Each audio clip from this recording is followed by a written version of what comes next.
Hey guys, tonight we're drifting back a few thousand years, not sprinting, not hustling, just drifting, as you step onto a reed boat at the edge of the Nile, where the morning air feels cool enough to trick you into thinking Egypt is always this gentle.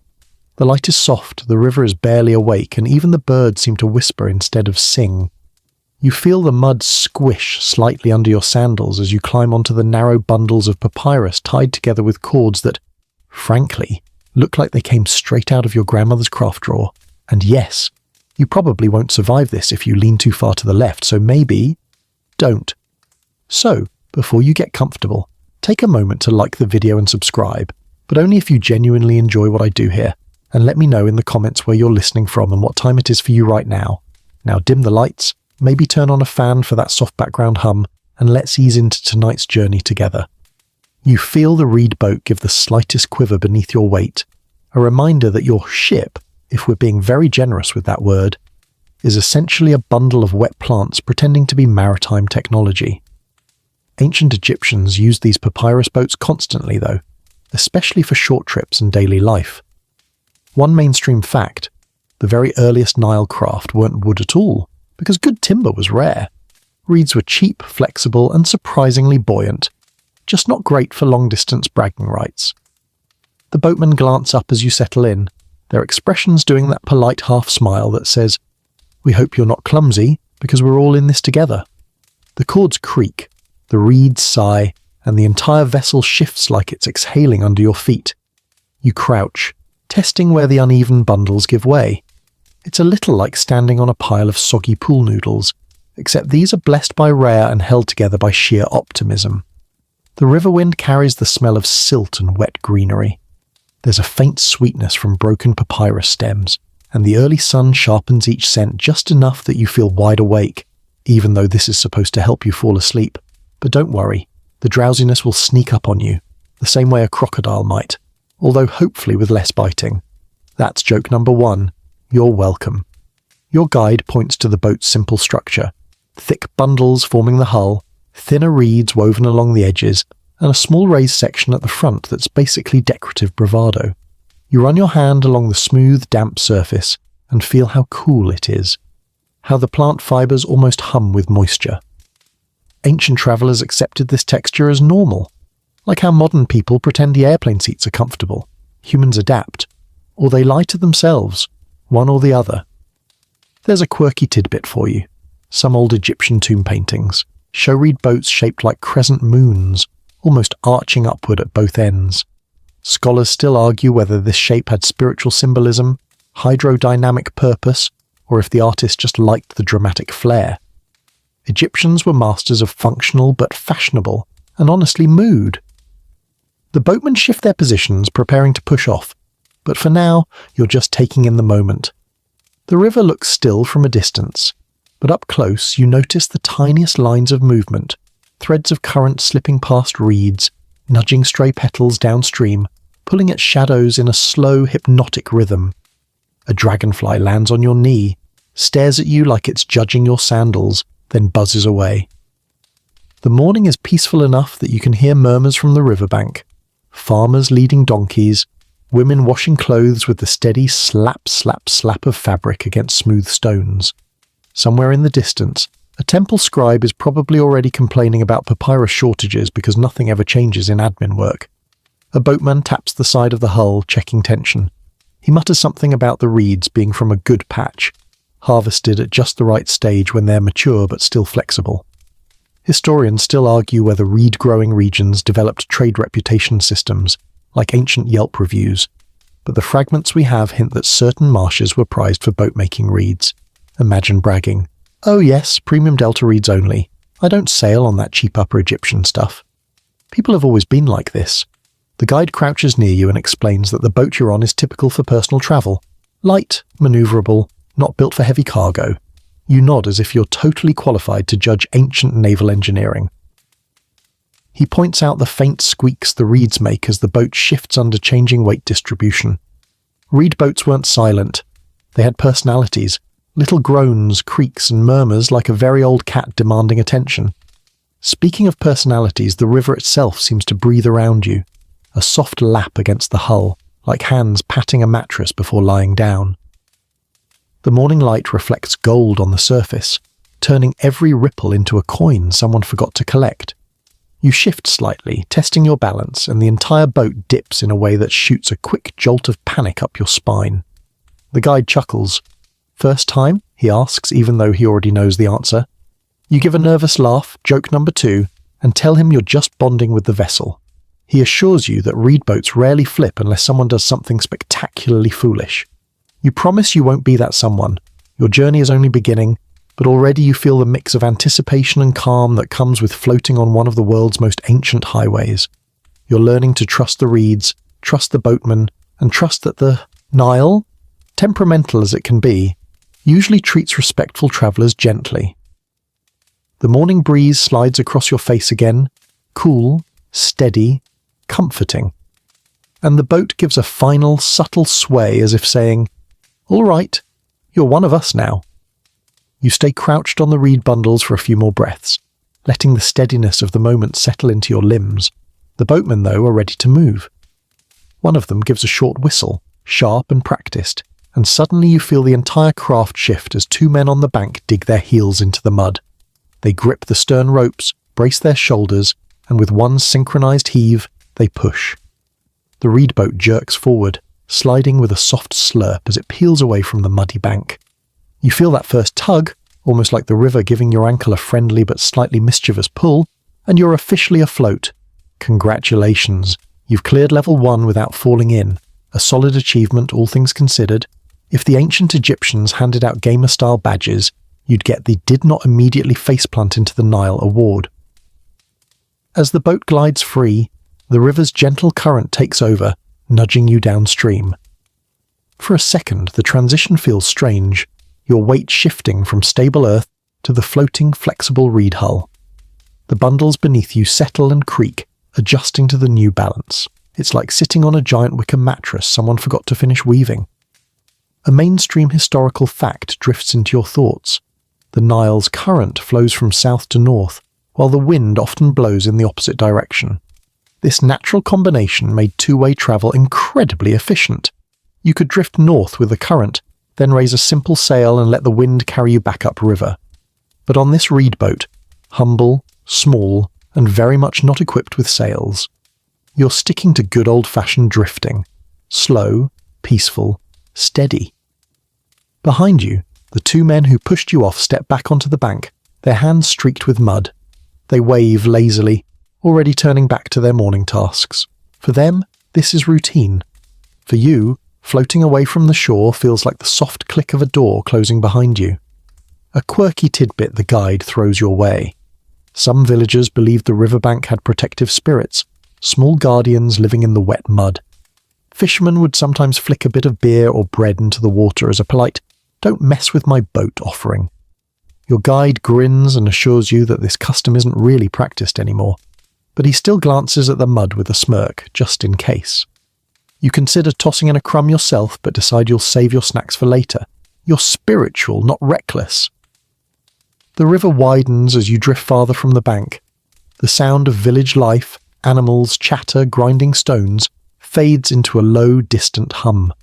What replaces it is softer, the whisper of the current sliding past, the tiny clicks of reeds rubbing against each other, and the occasional plop of a frog reconsidering its life choices.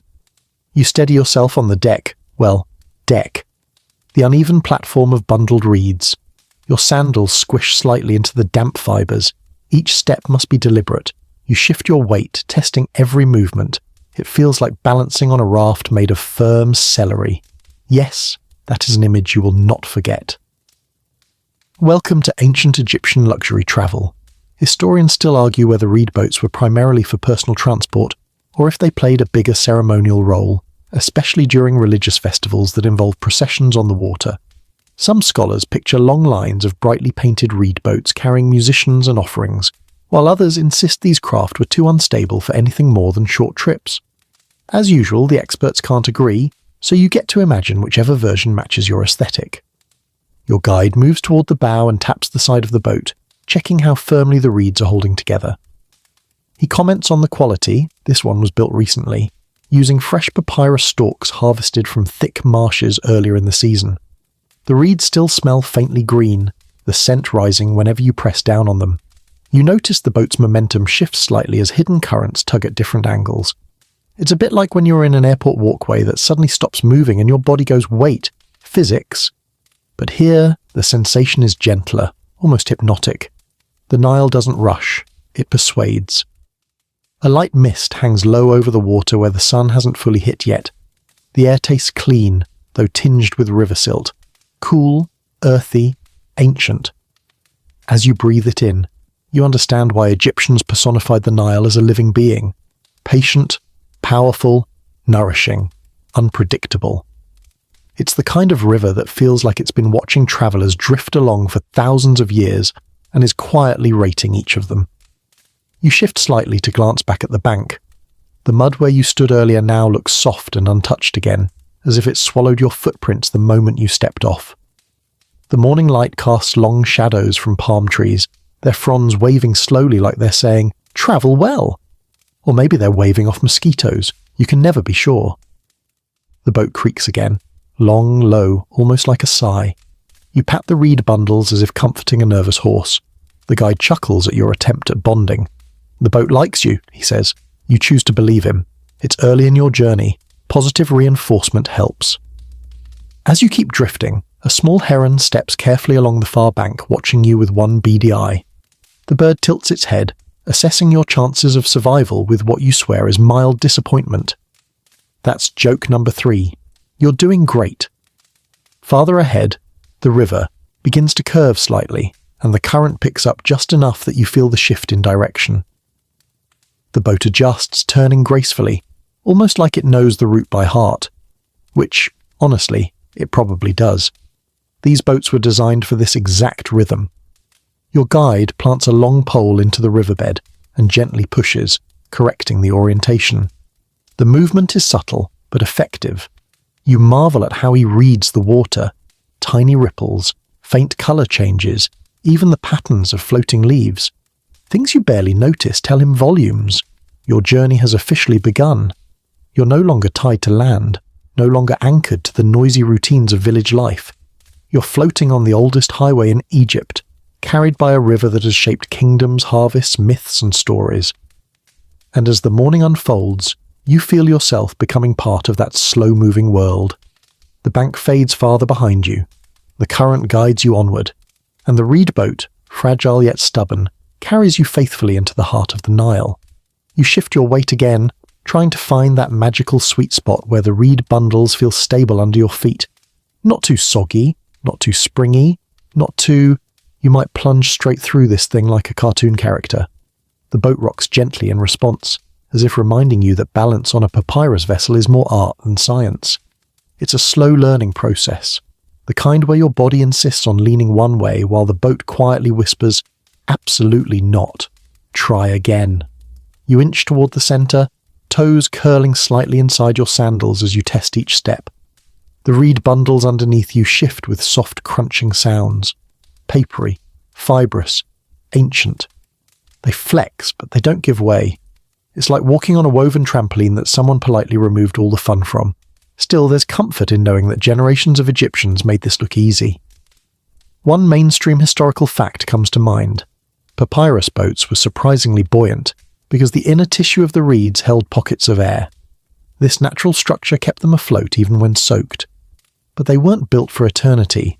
They swelled, softened, and needed frequent repair. Ancient life didn't promise durability. It promised good enough until the next festival.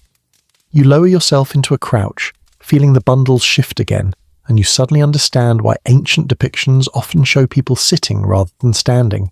Standing on a reed boat is like standing on a pile of slightly damp garden hoses. Possible, but deeply unnecessary. A boatman notices your cautious movements and grins. "You'll get used to it," he says. "Or you won't, and that's fine too. The Nile decides who gets balance." You hope he's joking. You really do. A quirky tidbit the guide shares. Egyptians sometimes placed carved hippo or crocodile charms inside the reed bundles for good luck, not to repel those animals. Oh no, to appease them. A sort of ancient, "Look, we respect you, please don't eat us" arrangement. You glance down at the reeds beneath your feet and imagine a tiny wooden crocodile tucked somewhere inside, giving you silent side-eye.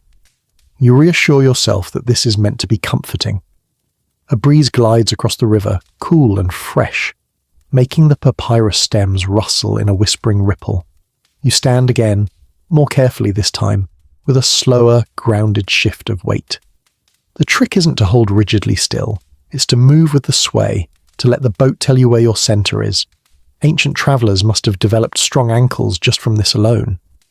Historians still argue whether reed boats were meant primarily for marsh travel, calm, shallow waters, or whether they regularly ventured out onto broader, deeper sections of the Nile.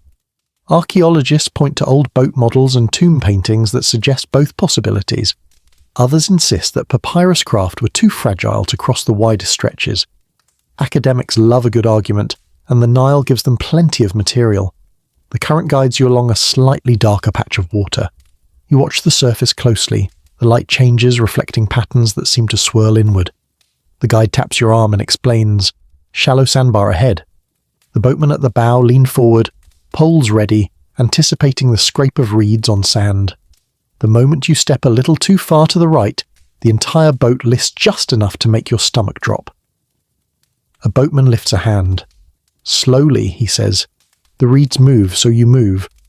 It sounds like advice you'd hear in a yoga class, and honestly it works.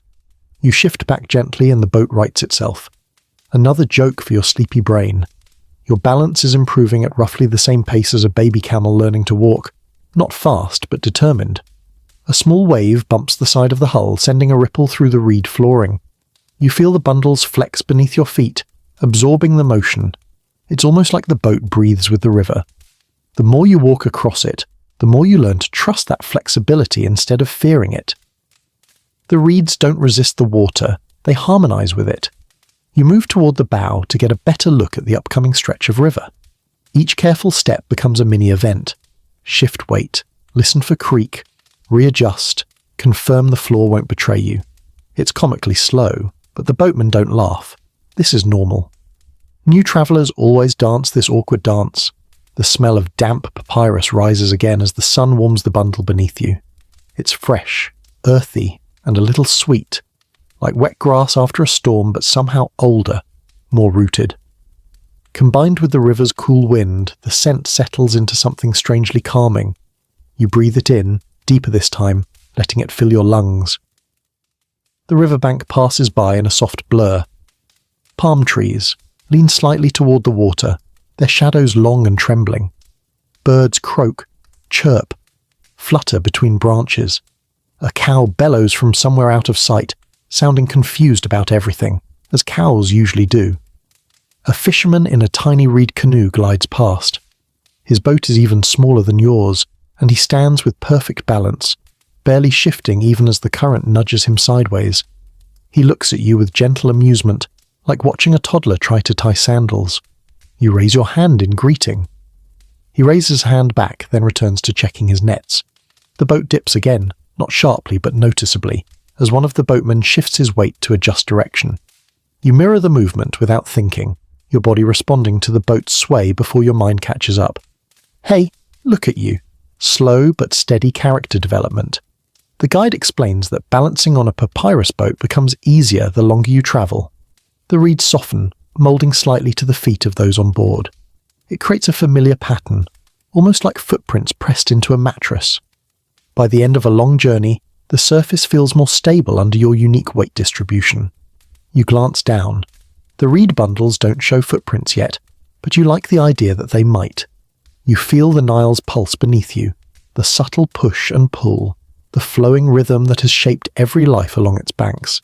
And as you stand there wobbling but present, you begin to understand why ancient Egyptians spoke of the river like a god. It moves with intention, breathes with purpose, and carries anyone willing to let go and trust. And for now, you're doing exactly that. Trusting the reeds, trusting your wobbly legs, trusting the slow, mesmerizing drift of the Nile. You finally stop obsessing over your footing long enough to notice the first cluster of fishermen ahead. Thin wooden poles rising like spindly fingers from the water, nets stretched between them like sleepy hammocks. The morning sun glints off droplets clinging to the ropes, and for a moment the Nile looks sprinkled with tiny stars. The boat drifts closer, slow and steady, guided by the current more than by any human effort. A fisherman standing knee-deep in the shallows glances up. He lifts a hand in greeting, his expression relaxed in that "I've done this every day since forever" way. His net trails behind him, bulging slightly from the early catch. You catch the glimmer of silver, tilapia, maybe a catfish or two, flopping lazily inside the woven mesh. Your reed boat glides past him, and you hear one gentle splash, then another. Fish leap, nets sway, ropes creak. Even the river seems to hum in approval. Everything moves at Nile speed, unhurried, deliberate, timeless. One mainstream fact floats through your hazy brain. Fish were a staple in most ancient Egyptian diets, especially for lower and middle-class households. Wall paintings show fishermen exactly like this, leaning over their nets, spearing from small reed canoes, or casting baskets woven tight enough to trap even the slipperiest escape artists. As you pass, a boy sitting in another canoe spots you. He waves eagerly, then holds up a fish almost bigger than his forearm. He beams, proud. You give him a thumbs up. He beams harder. A second later, the fish wiggles free and smacks him in the chest before plopping back into the water. The expression on his face is the universal, "No one saw that, right?" You pretend not to laugh. That's joke number 1 in this section. Check. The guide nudges you. "They're lucky this morning," he says, pointing at the nets. "Cold night makes the fish slow." You watch the boy reclaim his dignity, scoop up his net and paddle closer to his father. Your boat continues drifting, slipping between 2 rows of wooden stakes that mark another fisherman's territory. Fishing rights along the Nile were serious business. Structures like this kept lines clear and arguments minimal. Well, minimal for the ancient world. People still argued, because humans are consistent across all centuries. A quirky tidbit surfaces. Some fishermen believed certain stretches of the river sang differently at dawn, and that the pitch of the currents revealed where fish were hiding. They'd close their eyes and listen for a faint rumbling tone, a sort of aquatic whisper. You pause and listen. The Nile makes plenty of sounds, but interpreting them as secret fish messages requires a level of confidence you're not quite ready to fake. A fisherman on the opposite bank swings his cast net with a practice flick. The arc is beautiful, smooth, wide, almost graceful. The weighted edges splash into the water like rainfall. You watch him pull it back up, dripping and glittering, full of movement. The rhythmic lift, dip and pull almost lulls you into a trance.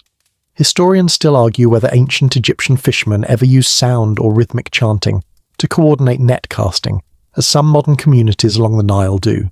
Some depictions show groups working in unison, singing light repetitive phrases, but no one is entirely sure whether it was functional, spiritual, or just to keep boredom away. You picture a team of ancient fishermen harmonizing like a Nile barbershop quartet, and decide it's probably all of the above. A heron stands motionless nearby, tall and dignified, the kind of creature that acts like it owns waterfront property and charges unreasonable rent. It eyes the fishermen's nets with brazen interest.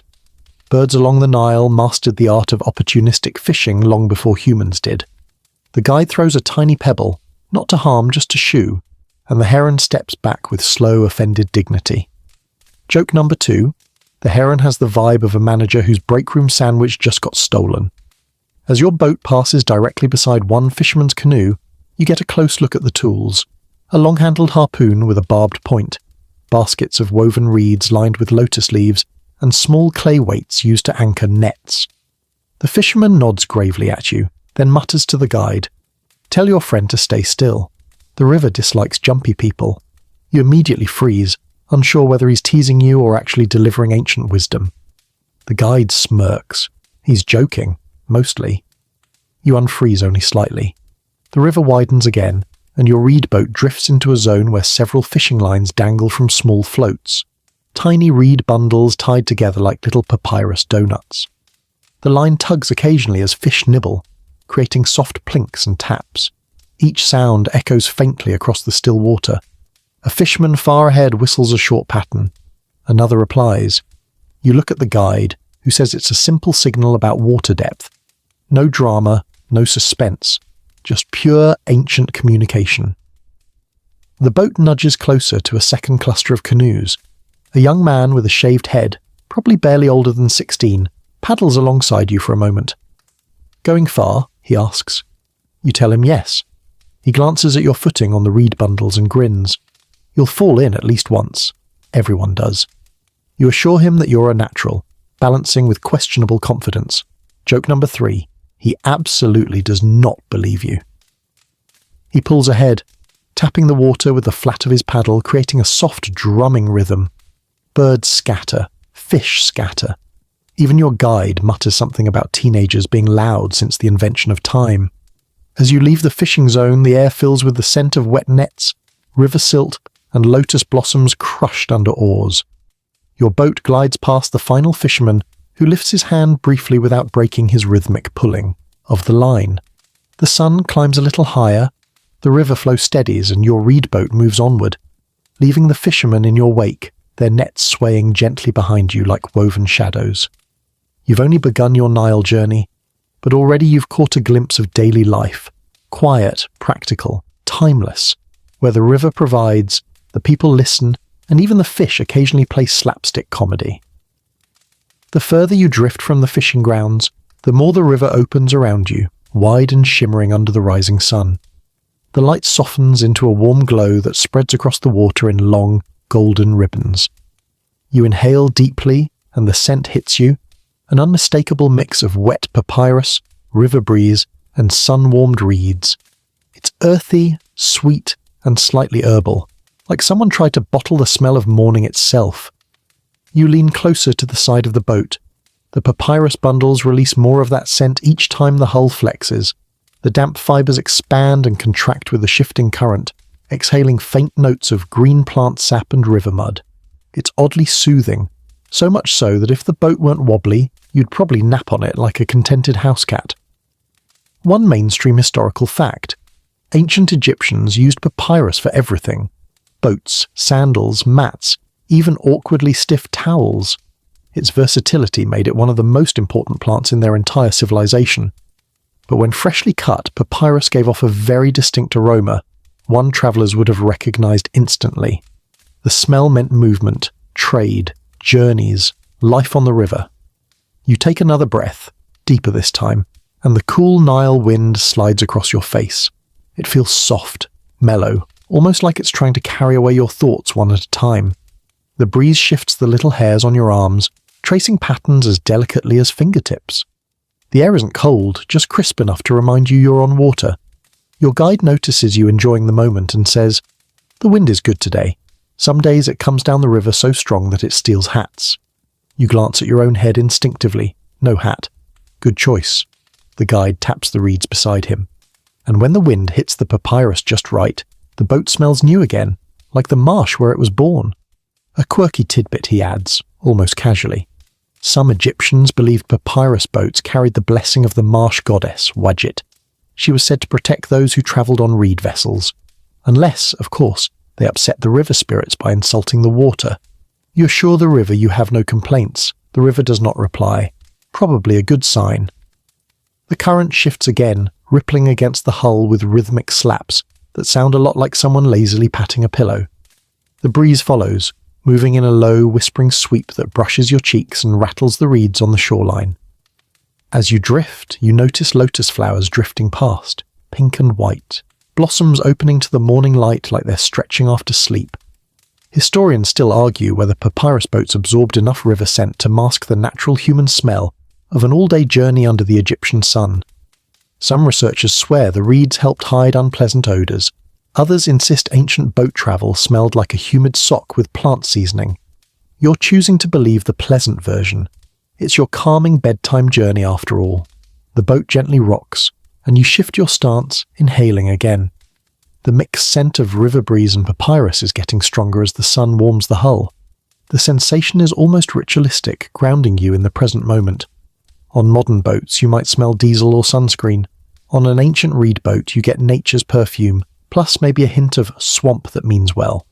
Joke number 1 for this section: if papyrus-scented candles existed today, people would buy them for way too much money. You lean over the edge, watching the water skim past. Tiny whirlpools spin off the bow, twisting like little river spirits doing pirouettes. The breeze shifts again, blowing the papyrus fibers gently so that they hum, not audibly, but in that way where movement itself becomes a subtle vibration. You can feel it through your sandals. A small gnat lands on your wrist, takes one sniff, and promptly decides you're not interesting. Honestly, mood. You flick it away half-heartedly. You take another breath through your nose. The scent changes slightly as you continue downstream. Less mud, more greenery.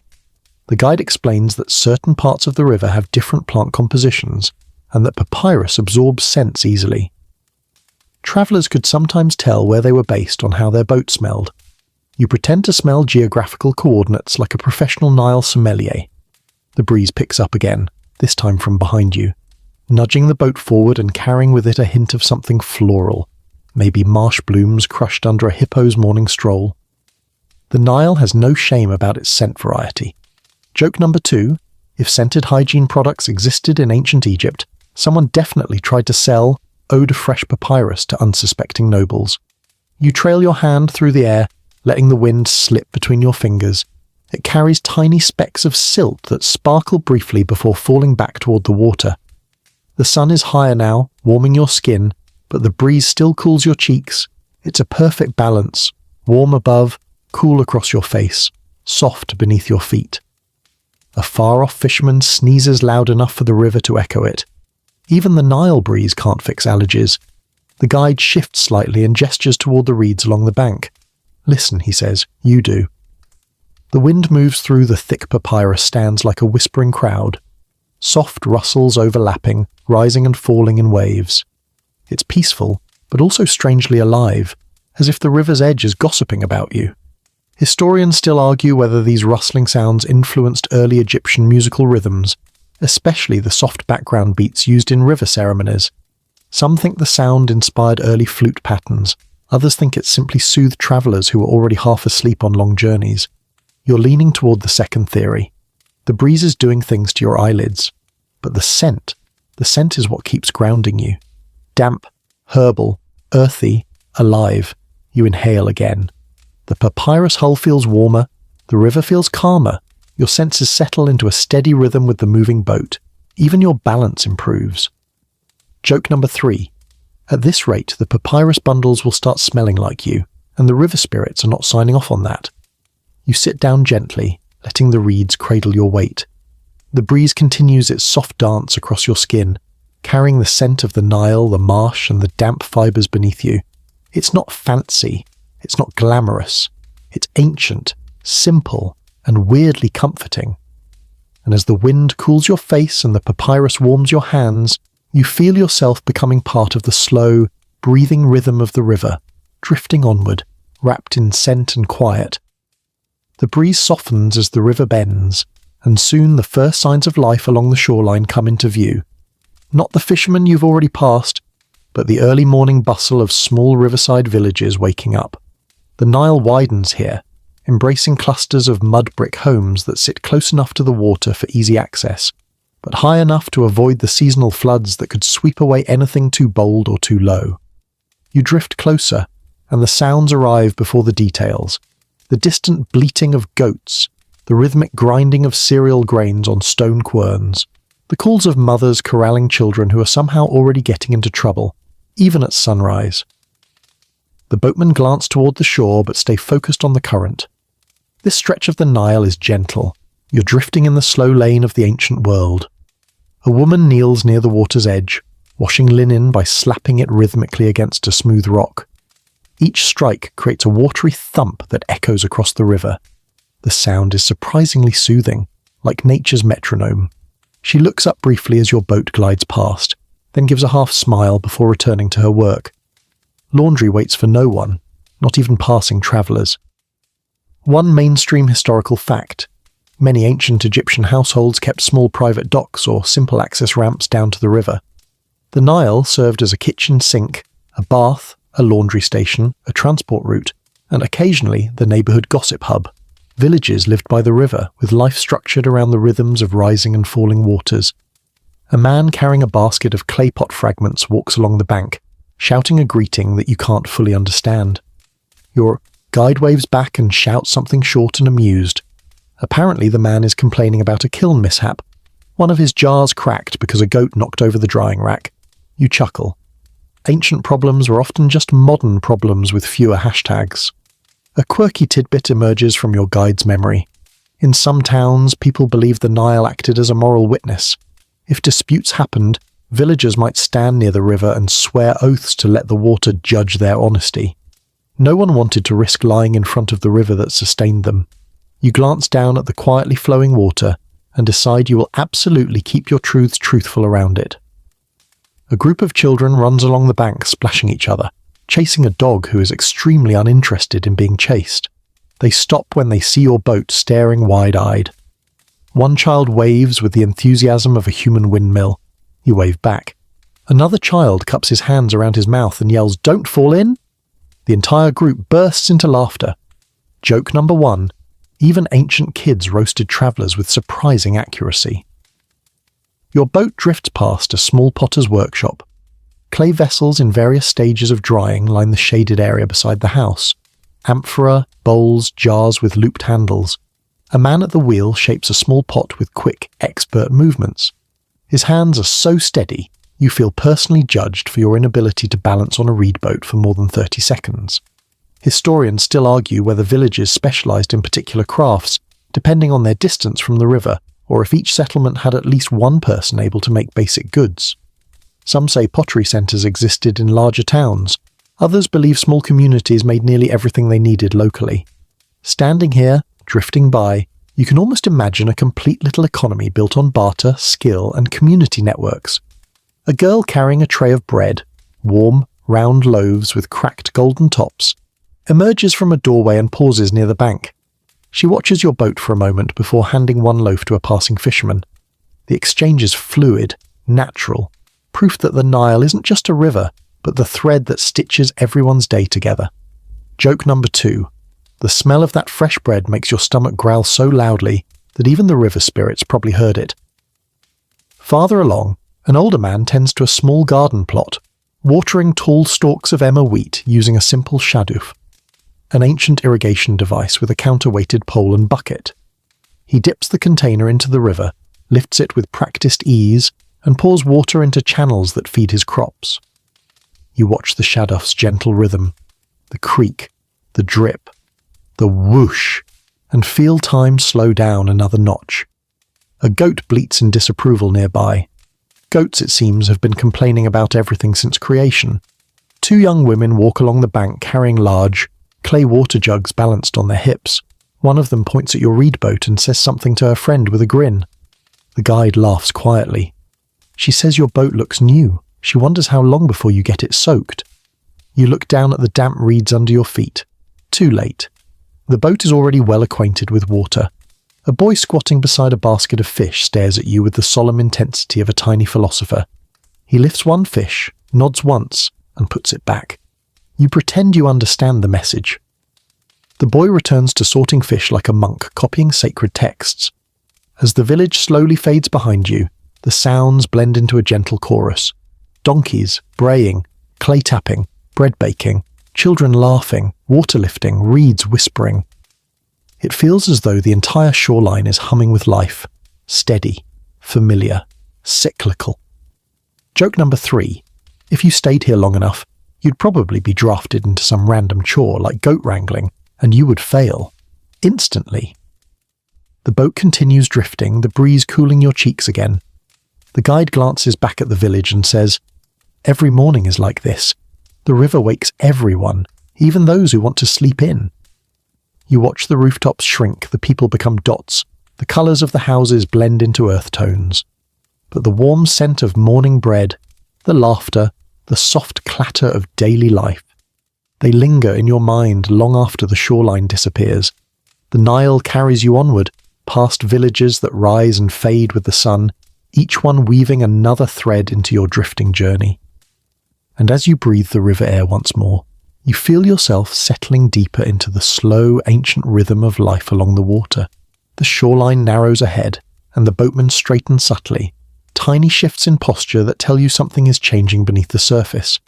The Nile, so glassy and forgiving a moment ago, begins revealing its secrets. You see faint ripples where no breeze touches. Lines of murky brown swirl beneath the green. The water darkens and lightens in patches, as if the river is exhaling differently here. Your guide taps the hull with 2 fingers. "Shallows," he murmurs. "Sandbars hide under this stretch." You lean forward, squinting. The river looks normal, which in Nile speak means absolutely about to surprise you. The first scrape comes so softly you think you imagined it, a faint brushing sound under the hull. The reed boat shivers with a whisper-quick vibration, like a cat flicking its tail. You freeze, instinctively shifting your weight in the exact wrong direction. The boat tilts. A boatman raises an eyebrow. You immediately shift back. Correct direction achieved. Congratulations on not falling into ancient Egypt's all-natural exfoliating mud spa. One mainstream historical fact: Nile boats, whether reed or wooden, required skilled pilots who read the subtle language of the river. The water's colour, the angle of floating debris, even how certain birds were circling, these clues revealed where sandbars lurked.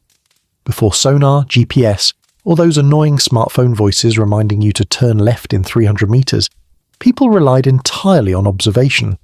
A big part of ancient navigation was silence, which you notice now. The boatmen stop chatting. They listen. They watch. They angle their heads like cats trying to determine which window the sound came from. A second scrape, slightly louder, slides under the hull. Not dangerous, just informative. The guide taps the prow. "Hold steady. Keep low." You crouch instinctively. The reeds beneath you flex, adjusting. The boat groans faintly as the sandbar kisses its underside again. A quirky tidbit surfaces from memory. Some boatmen believe sandbars were the resting backs of river spirits. Massive, invisible creatures whose presence had to be respected. If you got stuck too often, it meant you'd offended one. The cure? A small offering tossed into the river, bread, beer, or, if you were unlucky, whatever snack you were about to eat. You protectively clutch your food jar. Respect is important, but so are onions. The guide plants a long pole into the water, pushing gently. The boat responds like a sleepy but cooperative animal, sliding a hand's width away from the sandbar. The pole sinks deeper on the left, barely touches bottom on the right. He murmurs a direction to the rowers, who adjust their pacing. One boatman shifts his foot an inch. That's all it takes, 1 inch, and the boat rights itself. Historians still argue whether ancient reed boats were more forgiving in shallows because their lightweight hulls skimmed over sandbars better than heavy wooden ships. Some believe reed craft were perfect for marshlands. Others say they were too fragile and needed constant repair. You press your palm to the damp bundles, flexible but sturdy, and think the truth is probably somewhere in between. The boat drifts forward, and suddenly the water brightens. The guide points. There. You see it now, a pale stretch beneath the surface where the sandy bottom rises to meet the river. The current flows faster here, splitting and swirling around the shallower patch like water dodging a dozing hippo. Your boat skirts the edge of the sandbar, brushing close enough that you can see grains of sand shimmering through the greenish water. The hull scrapes once more, longer this time. Not alarming, but intimate. You're officially close friends with the riverbed. Joke number 1. If the sandbar had a Yelp page, your boat would be leaving a polite 3-star review. You shift slightly to keep your balance as the boat sways. Each movement feels amplified, the boat rocking left, then right, like it's negotiating with the river. You reach out, steadying yourself on a coil of rope that smells faintly of wet fibres and river salt. A flock of small shorebirds takes flight as you pass, chirping indignantly. They skim the water's surface in a quick burst of wings, then settle farther downstream to continue judging you silently. The guide lifts the pole again, plants it to your right, and gives another gentle push. Smooth, practiced, slow. The boat angles gracefully, slipping past the last edge of the shallow. The moment you re-enter deeper water, you feel it. The boat relaxes, dips slightly, and resumes its natural rhythm. The hull stops scraping. The reed bundles sigh. Even the boatmen loosen their shoulders. You exhale, only now realizing you had been holding your breath. The guide flashes you a grin. "Not bad," he says. "You kept your balance." You puff your chest slightly, confidence restored, and immediately revoked because the boat wobbles as if reminding you not to get cocky. Farther ahead, another shallow looms, darker this time, more silt than sand. The river slows around it, forming tiny whirlpools. The boatmen read the water like a scroll, whispering directions to each other. Poles tap the riverbed. Oars dip lightly. Movements synchronize. Joke number 2. You have the sudden urge to shout, "We're gonna need a bigger boat," even though the biggest threat here is a disgruntled catfish. As you skim around the next sandbar, you notice bits of pottery embedded in the riverbank, broken jars, chipped bowls, splintered handles. The guide explains that the Nile frequently shifts its edges, exposing remnants of older settlements. Farmers plough these up all the time. Some pieces get tossed aside, others collected, a few treasured. The river not only nourishes, it reveals. Historians still argue whether seasonal floods redistributed human debris in predictable patterns, or if the movement was entirely chaotic. Some studies suggest patterns, others shrug. The Nile keeps many secrets. A gentle but firm push of the pole shifts the boat back toward the deep centre of the river. You feel the water thicken under the hull, no more scraping, just smooth gliding drift.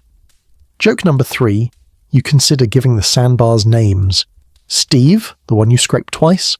Marjorie, the one that made your knees wobble. Kevin, the tiny one pretending to be dramatic. With the shallows behind you, the boat resumes its effortless glide.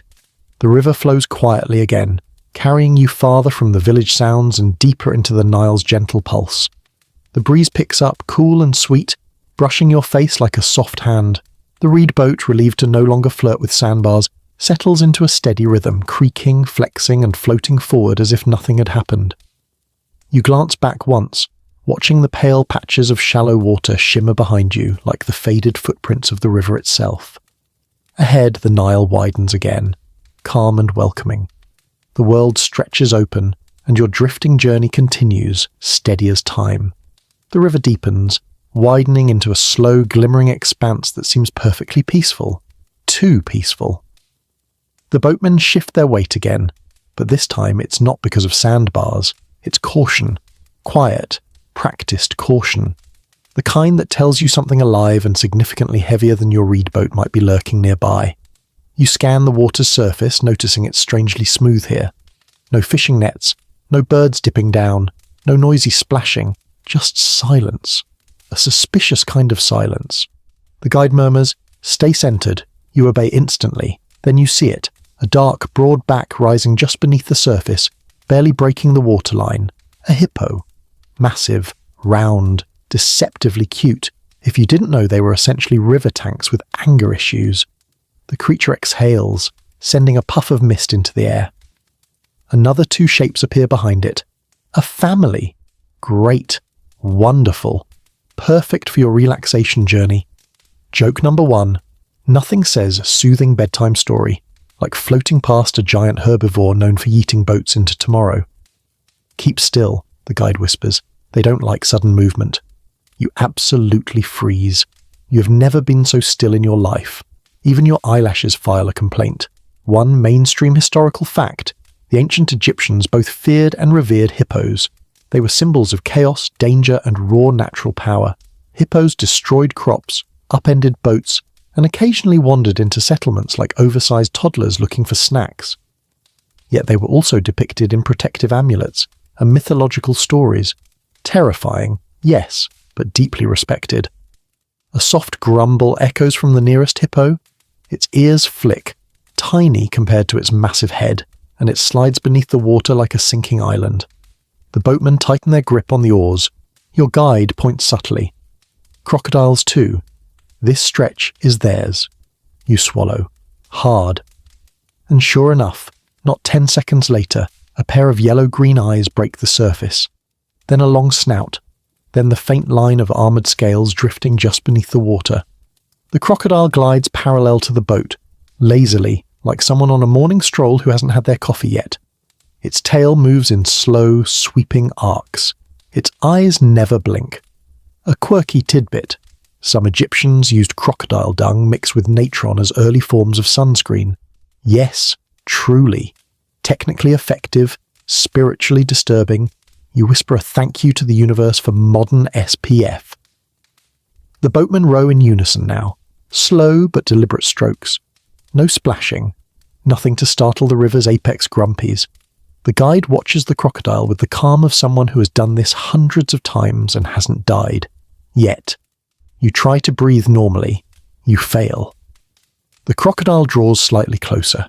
Its snout is maybe the length of your arm. Its body. The size of your entire existential dread. Historians still argue whether crocodile populations were more aggressive during certain Nile seasons, especially when fish were scarce. Some evidence suggests territorial behaviour increased after flood levels dropped. Others claim it's exaggerated.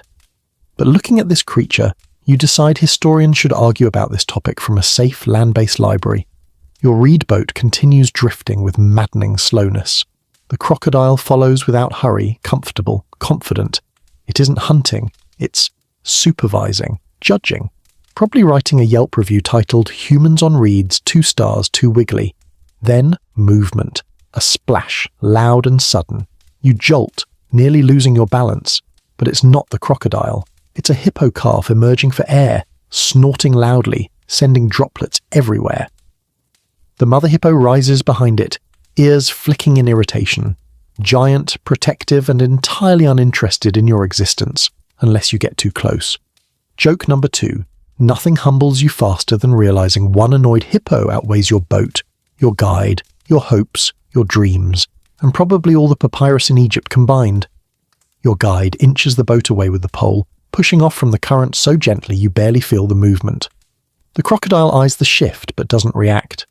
The hippos continue floating, enormous bubbles rising around them. The air smells different here, less floral, more musky. Wet animal scent mixed with river churn. The breeze carries subtle hints of decaying vegetation, warm mud, and the heavy presence of wildlife. You're breathing the same air as creatures who have existed almost unchanged for millions of years. It's wild, it's humbling, it's mildly terrifying. The crocodile finally dips beneath the water, vanishing into murky green without so much as a ripple. Your lungs restart themselves. One boatman mutters a quick prayer under his breath. Another spits lightly over the side, a small ritual gesture to avoid attracting bad luck. Historians still argue whether spitting rituals were religious, superstitious, or merely habitual. Scholars love to categorize everything, but riverfolk know not to question the customs that keep them alive. The boat glides past the last of the hippo group. One lifts its head briefly, opens its jaws in a lazy jaw-cracking yawn, revealing teeth that look like white daggers forged for nightmare creatures. You look away. Immediately. Joke number 3. You silently promise never to criticize your dentist again. The river ahead looks safer, wider, calmer, less occupied by prehistoric megafauna. The boatmen relax, shoulders dropping, breath slowing. The guide nods to you. You did well, he says. You want to respond confidently, but what comes out is more like a relieved exhale disguised as a human noise. The wind picks up again, carrying the earthy scent of the marshes, brushing your sweaty forehead with a whisper of cool air. The tension in your muscles unwinds slowly, like a knot loosening itself. Behind you, the hippos bob quietly. The crocodile doesn't resurface. The river returns to its gentle rhythm. And your reed boat, delicate, flexible, stubborn, continues drifting forward, carrying you safely away from the Nile's most dramatic residents and into yet another slice of ancient sleepy life. The tension from passing the hippos and crocodile begins to melt away as the river widens again, the current smoothing into an easy, steady glide. The sun has climbed higher, but not enough to turn the world into a blazing furnace yet. Your stomach, however, sends a gentle reminder that even ancient travellers needed lunch. And right on cue, one of the boatmen opens a small storage bundle tied beneath the centre bench. He pulls out a clay jar, rounded belly, narrow neck, sealed at the top with a plug of woven fibres. Another jar follows, and another. Soon there's a neat little spread at your feet. Bread wrapped in linen, onions bundled in palm leaves, a wedge of salty cheese, figs, and a jar of light frothy beer. Ancient Egyptians loved their beer. They brewed it thick, nutritious, and slightly sweet, basically a smoothie with ambition. One mainstream historical fact. Midday meals for Nile travellers were simple but hearty. Bread, onions, dried fish, cheese, beer. Sometimes dates or honey if people were lucky. Workers on official journeys often receive standard rations. Nothing fancy, but enough to keep you going under the sun. Your guide gestures for you to sit. The reed bundles beneath you flex softly, warming under the sunlight.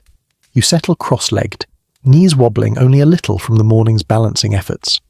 The boatmen sit too, one at the bow, one at the stern, one near you, forming a loose triangle of shared space. The first jar is opened, a soft pop of woven fibres loosening. The smell rises, yeasty, slightly sour with a hint of sweet malt. It's not modern beer, closer to liquid bread, but the aroma is comforting. The guide hands you a clay cup half the size of your fist. You take a sip. It's thick, grainy, slightly warm, a little tart, but somehow refreshing. Joke number 1. Congratulations. You've just tasted the oldest protein shake in history. The bread comes next. Flat, dense, slightly gritty from the inevitable bits of sand mixed into the flour. Egyptians didn't always grind their grain perfectly. You bite into a piece, and your teeth find a suspicious crunch. The guide shrugs. Add minerals, he says. Not helpful. You chase it with a slice of onion. Sharp, spicy, eye-watering. The cheese balances it out salty and firm.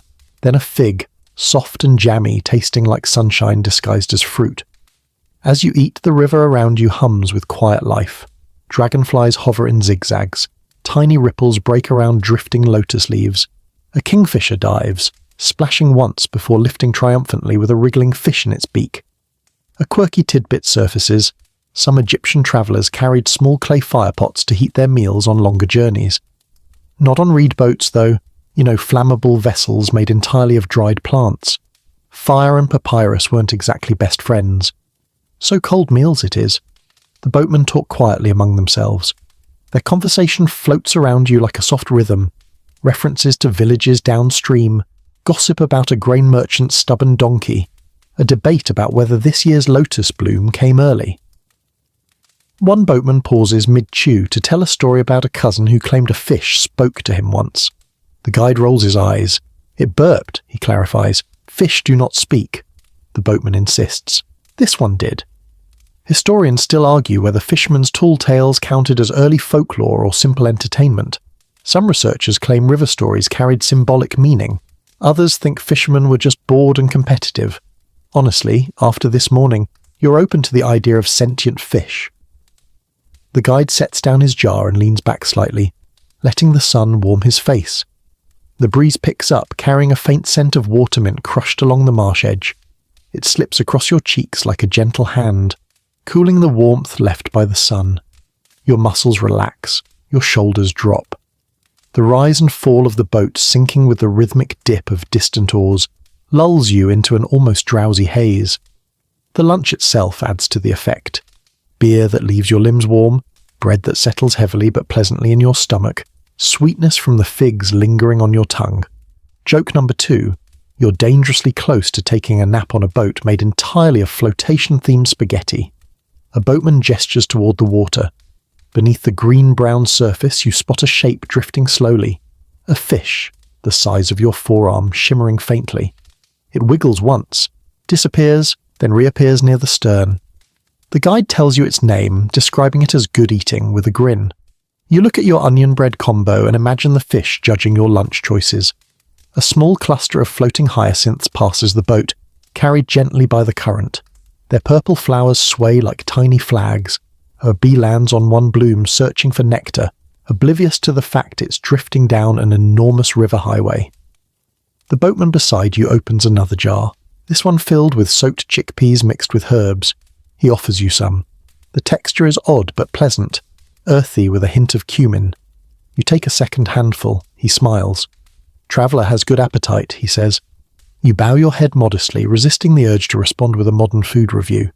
Historians still argue whether midday river meals were timed around the sun or the distance travelled. Some records suggest strict schedules for boat crews. Others point to flexibility depending on weather and workload. You decide the answer is whenever someone's stomach growled loud enough. The meal ends slowly, lazily. Like everything else on the Nile, the jars are sealed, the leftover bread tucked beneath a woven cloth. The guide drains the last sip of beer and stretches his arms with a quiet groan. "The river makes people hungry," he says, then adds, "and sleepy." You agree wholeheartedly. Joke number 3. At this moment, reclining on warm reeds with a full stomach, you could probably sleep through a marching band powered by crocodiles. The boat resumes its gentle drift as the sun climbs higher. The lunch warmth settles in your chest. The breeze cools the edges of your face. The scent of papyrus rises once more, and for a moment, everything, hunger, tension, fear, curiosity, melts into a single feeling. Calm. Pure, ancient, river-fed calm. You close your eyes briefly. The Nile continues carrying you forward. Your eyelids are still heavy from lunch as the reed boat settles once more into its steady onward rhythm. The crew shifts into their familiar positions, 2 with oars, 1 with a long pole for steering, and suddenly the boat becomes an instrument. Every movement hums, creaks, or whispers in a way that fits perfectly into the Nile's endless soundtrack. The first dip of the oars breaks the stillness. Chf, ploop, chf, ploop. A slow, looping beat. Calm, predictable. A rhythm older than the pyramids, older than the villages you passed, older than the very idea of schedules. The poleman plants his staff into the riverbed and pushes with a soft grunt, adding a counterbeat. Huh. Zelep. Huh. Zelep. Even your breath falls into sync with them. It doesn't take long before your full stomach and the boat's swaying rhythm blur together, turning your view into something dreamlike. It's the ancient Egyptian equivalent of being in the backseat of a car on a long road trip, but with more crocodiles and fewer snack stops. One mainstream historical fact floats through your thoughts. Ancient Egyptians often coordinated rowing with chant-like calls or percussive beats, especially on larger boats. Even small crews like this had unspoken patterns, timing their strokes to keep the fragile reed craft gliding straight through crosswinds and unpredictable currents. Your boat certainly has a rhythm of its own. The oars rise and fall with a soft whoosh, like slow breathing. The pole slides through the water with a quiet hiss. Every sound is smooth, muted, softened by the reeds. Even the river itself murmurs beneath the hull, a low whisper that builds into a kind of lullaby. Joke number 1. If this boat moved any slower or steadier, it would qualify as a nap therapy device. Your guide glances at you and smirks. Feeling sleepy? You nod. He nods back knowingly. Everyone does. Even the river tries to nap this time of day. He isn't wrong. The sun is high now, melting into a hazy shimmer that blurs the distant banks. Heat rises off the water in faint waves. The sky looks washed, bleached by the noon light. Even the birds seem to be taking a break. No calls, no dives, just the occasional quiet flap of wings. And still the oars move. Dip, push, lift, dip, push, lift. Your body begins to sway with them. Your shoulders relax, your spine curves a little, your head tilts. You've become a reed yourself. Loose, slow, bendy. A quirky tidbit the guide shares. On longer journeys, oarsmen sometimes chewed small pieces of mint or marsh herbs to stay alert. The smell helped them keep rhythm and also mask the less lovely scent of the river on hotter days. One boatman produces a sprig of something green, chews thoughtfully, and offers you a piece. You accept. It tastes like earth, rain, and a hint of pepper. You're awake again. Barely. A sudden shift in the current nudges the boat slightly sideways. The oarsmen adjust instantly without interrupting the rhythm. One leans left, one slows his stroke. The poleman presses down harder. It's like watching 3 musicians play without ever needing to look at each other. Historians still argue whether ancient boat crews trained formally or simply learned by doing. Some scholars believe certain villages specialized in river navigation. Others think every fisherman, farmer, and trader learned enough rowing technique to survive. Judging by these 3, you suspect natural instinct and a lifetime of practice play bigger roles than any formal training could. The river narrows slightly, and the breeze returns, cool, steady, brushing your face just enough to keep you awake. The sound of the oars deepens as they cut into denser water. The boat dips lower with each push, the reeds groaning softly in response. Then you notice something mesmerizing. The rhythm isn't just about sound or movement. It's about weight. Each stroke shifts the balance of the boat. Each push transfers energy along the bundles of papyrus. You can feel the entire structure flexing, absorbing, adapting, responding. Riding on this boat is less like sitting on a watercraft and more like sharing a heartbeat. The poleman adjusts the angle again, pushing into the riverbed with a firm thunk. The boat straightens, the oars resume their harmony, even your breath falls into their tempo again. Dip, push, lift, dip, push, lift. Joke number 2. Your brain is one lullaby away from shutting down like an old laptop. A flock of small birds crosses overhead in a lazy arc, gliding more than flapping. Their shadows skim the water for just a moment before vanishing. Even their movement seems timed to the oars. Your guide points toward the far bank, where a pair of cattle drink silently. The river teaches patience, he says gently. You must move with it, not against it. You nod, even though you're also trying very hard not to doze off. Your eyes drift to the oars again. The handles are worn smooth, polished by countless hands. Each dip sends droplets sparkling into the air. Each lift leaves tiny ripples behind. The whole boat becomes a moving poem, slow, simple, soothing. The sun warms your shoulders. The breeze cools your face. The reed bundles flex beneath you like a cradle. The rhythm starts to blend with everything. Your heartbeat, the sway of the boat, even the distant rustle of reeds along the shore. You feel yourself slipping deeper into a soft trance. Historians still argue whether ancient travellers used midday rowing as meditation or simply endured it. Some texts hint at relaxation, others at tedium. Watching the crew now, you understand the truth. It's both. A long, drifting stretch of existence where your mind wanders as freely as the current beneath you. Joke number 3. If enlightenment had a sound, it would probably be chf, ploop. Your guide shifts beside you, closing his eyes briefly, not sleeping, just sinking into the rhythm like everyone else. You follow suit, letting the world narrow to the warm sway of the boat and the endless whisper of oars, and the reed boat glides on, steady as breathing, slow as dreaming, carrying you deeper into the heart of the Nile's ancient afternoon. The rhythmic pulse of the oars carries you onward until the river subtly widens again. The current evens out, the water smoothing into a long glassy sheet, and the breeze brushes across your cheeks with that familiar coolness. When you lift your head, blinking away the sleepy haze of the rowing trance, you notice a shape rising from the right shoreline. Sharp lines, straight edges, stone against sky. A temple. Not massive like Karnak or Luxor, but dignified, noble, rising from the riverbank with a kind of quiet authority. The reed boat continues drifting closer, and the outlines sharpen. Tall pylons etched with faint figures, a processional ramp leading inland, walls glowing a pale gold in the afternoon sun. Even from here, you can see carvings, gods with animal heads, rows of offering bearers, stylized lotus flowers arching in elegant curves. The boatmen straighten slightly, their strokes slowing just enough to give you time to take it in. The scent hits next, a thin ribbon of incense drifting over the water, something sweet and resinous, maybe frankincense, maybe myrrh, carried on the breeze as if the temple itself is exhaling. It mixes with the smell of papyrus, forming a strange but peaceful blend, sacred and earthy all at once. One mainstream historical fact: temples along the Nile weren't always towering monuments. Many were modest river shrines built for local gods or patron deities tied to specific stretches of water. Priests performed small rituals throughout the day, believing the Nile carried offerings downstream to the great temples farther north. Your guide points toward the stone staircase descending right into the water. "See that?" he murmurs. "Priests come here at dawn to pour milk into the river, food for the gods, blessing for the people." You watch the faint white stains on the steps, layers of offerings from countless mornings. A priest in white linen appears at the top of the staircase, carrying a small bowl.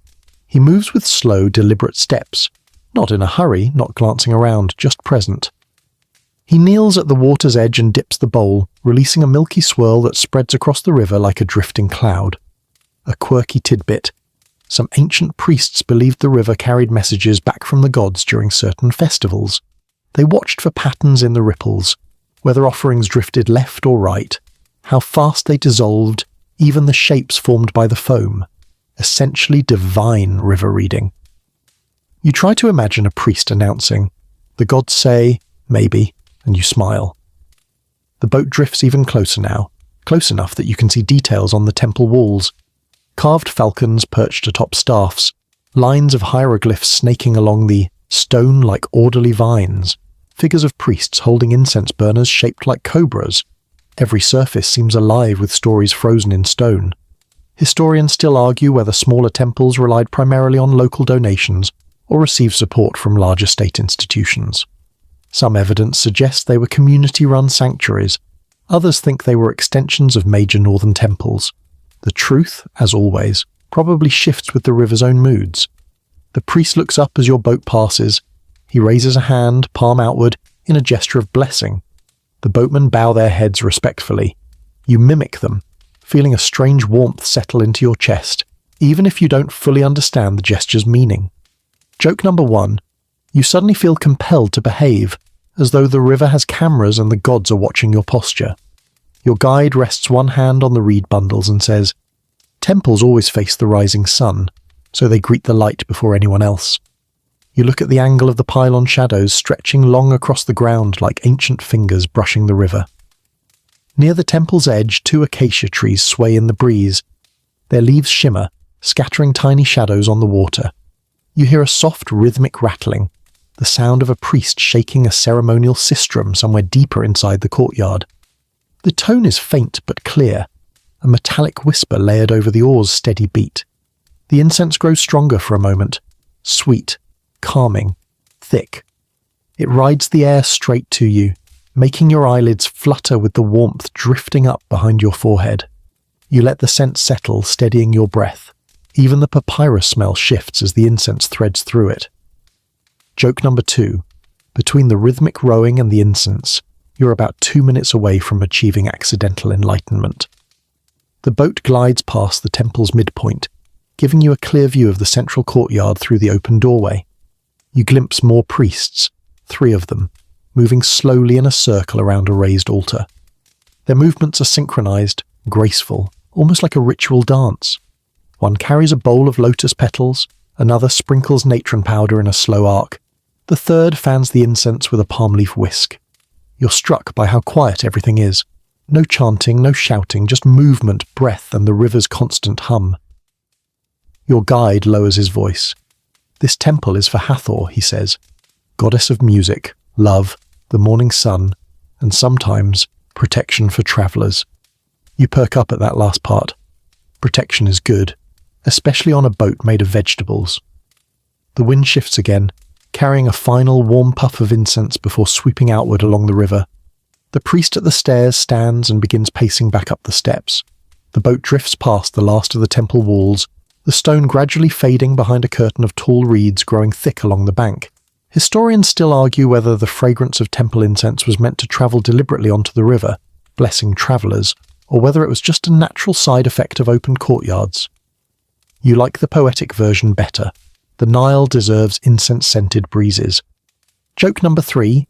If you weren't already half asleep from the rowing rhythm, the temple incense just put your brain in Do Not Disturb mode. As the carved walls recede, your boat resumes its normal pace. The oars shift back into their usual steady beat. The breeze returns to its cool, soft whisper.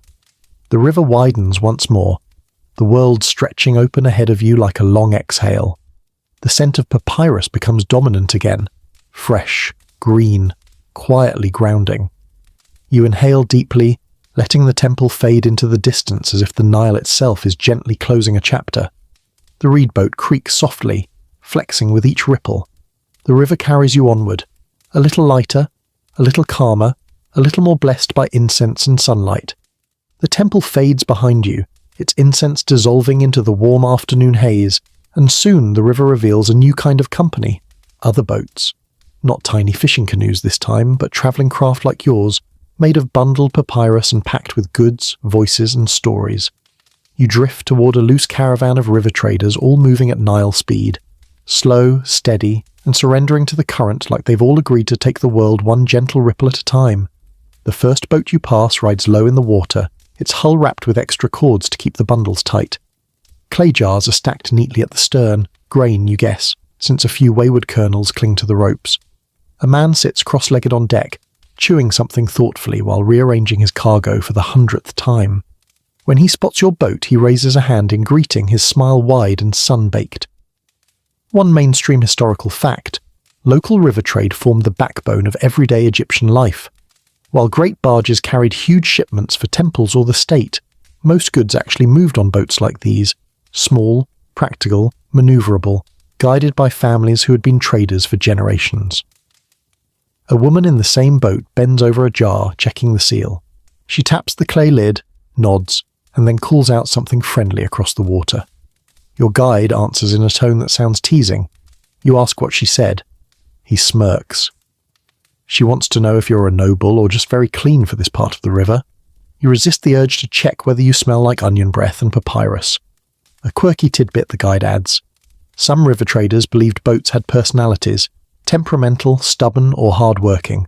They gave them names, sang to them, even apologized to them during storms. You look down at your reed vessel and decide yours feels like a squeaky little hero. The boats drift close enough that you can see details. Woven baskets packed, with lentils, bundles of dyed linen, stacks of firing-ready pottery, and even a few jars sealed with beeswax, likely honey, or maybe fermented fish sauce. A goat tied near the stern bleats at you with great concern, as though deeply suspicious of your existence. Joke number 1. You mentally assure the goat you're not here to steal its job, though you're not entirely sure what its job is. A younger trader paddling alongside uses his oar like a rudder, keeping pace with your boat. Heading north or south, he calls. North, your guide answers. The trader nods. Then beware the sandbanks near the next bend. They change every week. Last month I lost 2 jars and nearly my brother. Which jar? One of his crew calls out. The one with the dates. Everyone groans in sympathy. Not for the brother. For the dates. Your reed boat drifts between 2 other trading vessels now, and for a moment you're part of a moving cluster, like a tiny ancient traffic jam but friendlier. The air fills with chatter, soft arguments about prices, jokes about lazy oxen, and the general background music of people who have spent their entire lives navigating the same waterway.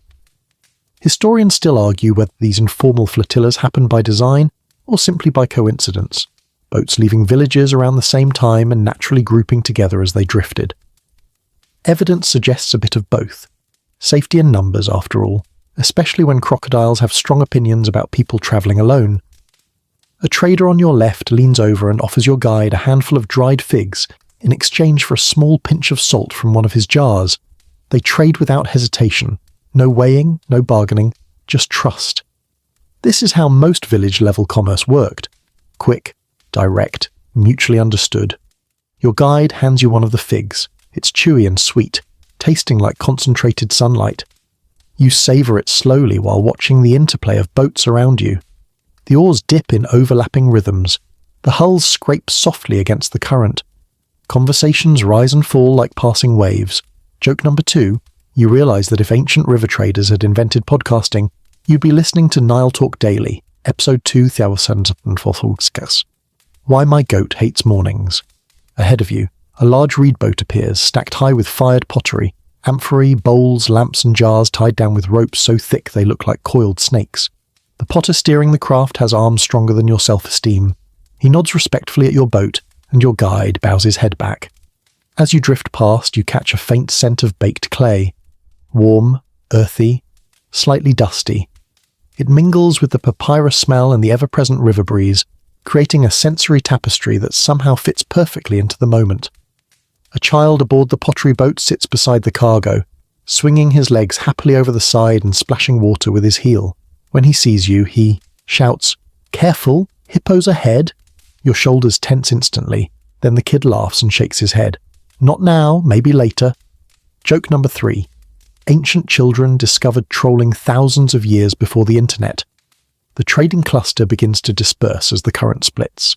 Some boats drift toward the eastern bank where villages line the irrigation fields. Others begin angling westward, following subtle currents that lead to different marsh paths or hidden coves useful for docking. Your boat follows the main current, staying near the centre of the river. The guide explains that reed craft travel best where the water runs deep enough to avoid scraping. Traders with heavier loads stick to deeper channels as well, knowing a single hidden sandbar could turn delicate pottery into expensive river gravel. The river grows quieter as boats peel away, one by one. Soon you drift with just one remaining trader's vessel beside you, a long, thin reed boat loaded with woven baskets full of herbs. The scent of thyme, bay leaves, and wild mint wafts across the water. The trader waves one final time. "Safe drift," he calls before letting the current pull him toward the western bank. And then it's just you again. Your crew, your reed boat, the wind, the river. The chatter fades instantly, replaced by the soft hush of the breeze brushing the water, the low groan of reeds flexing beneath your feet, and the occasional slap of a fishtail somewhere out of sight. The Nile returns to its quiet self, but now the silence feels richer, full of stories, trading gossip, and goat complaints still echoing faintly in your mind. You settle back onto the warm papyrus bundles, feeling the gentle pull of the current, and breathe in the mingled scents of herbs, clay, and river air. The drifting continues, steady, simple, ancient. The river settles into its quiet mid-afternoon mood, the kind where even the breeze seems to slow its pace. The chatter of traders has faded behind you, replaced once again by the calm, heavy hum of the Nile drifting under the bright sun. The light isn't sharp anymore, it's hazy, shimmering, almost drowsy. Everything feels softer, slower, sleepier, and you feel it too. The warmth, the stillness, the lull of drifting. Lunch has settled into your stomach with the weight of a clay brick, and the beer has given your limbs the consistency of warm dough. The heat wraps around you like a thick blanket, and the air vibrates faintly with the hum of insects buzzing somewhere along the bank. You tilt your head back, half-closed eyes watching a single vulture circling lazily overhead. Even the bird lacks motivation. One mainstream historical fact: the afternoon heat in ancient Egypt was no joke. Travellers often paused their hardest work during these hours. Boats like yours drifted more than they rowed. Farmers rested in the shade. Even temple workers slowed their pace. The land dictated the rhythm and people obeyed. You feel the boat shift ever so slightly beneath you. It's not wobbly, just soft, cushioned. The reeds have warmed under the sun, becoming more pliable, more willing to mould gently under your weight. You sink into them without meaning to, your muscles melting. Sweat gathers on the back of your neck, slipping down in slow, tickling trails. But the breeze, gentle and warm, keeps it from becoming unbearable. Your guide notices your drooping posture and smiles knowingly. "The river makes everyone sleepy this time of day," he says. "Even the crocodiles nap." You hope he's right. Truly. Deeply. A quirky tidbit, he adds. Ancient boatmen believed the Nile had a middle breath at noon, a natural pause when the water spirit slept. They said the river became forgiving then, rocking its travellers gently like a mother calming her children. Whether or not that's true, you absolutely feel cradled right now, held, soothed. The oars dip only occasionally now, mostly to adjust direction or keep the boat centred in the current. The crew moves slower, their strokes long and lazy. Their eyelids look heavier too. The poleman leans against his staff between pushes, humming softly. A low, tuneless hum, but comforting in its simplicity. The water looks different, flatter, almost mirror-like. The sun reflects off it in large shimmering patches that fade and reappear as the boat glides forward. You find yourself staring at those reflections until your eyes blur, shapes melting into each other. For a moment, you're not sure if you're seeing the river or dreaming it. Joke number 1. If someone handed you a pillow right now, you'd fall asleep so fast your spirit would need a second to catch up. Your body grows heavier. You stretch your legs out cautiously across the reed bundles. They squeak softly under your weight. The warmth, radiating off the papyrus, feels like a mild heated blanket. Your hands rest on your knees. You blink slowly, very slowly. The world stretches like taffy, softened by the afternoon haze. The boatmen keep their rhythm, but even that has changed. It's slower, deeper. Each dip of the oars sends a thick ripple across the surface. Each lift leaves behind a delicate, widening ring. The sound mixes with the faint hum of insects and the distant croak of a marsh frog. Everything around you feels muffled, like the world has wrapped itself in cotton. Historians still argue whether midday fatigue influenced ancient schedules in ways not recorded explicitly. Documents mention rest, but never fully describe how it felt. Based on your current state, it felt like drifting through warm honey while your brain whispered, "We'll think again tomorrow." The boat drifts. You drift. Time drifts. A pair of ibis birds glide overhead, wings outstretched, barely flapping. Their shadows pass across the boat like soft ripples of shade. A third follows slowly after, letting out a lazy croak that sounds like someone half trying to clear their throat. A splash breaks the quiet. Just one. Not a threat, just a fish leaping for reasons known only to fish. The ripple spreads, circles overlapping like the Nile's version of a yawn. Joke number 2. If this river gets any calmer, it's going to start snoring. Your eyelids flutter again.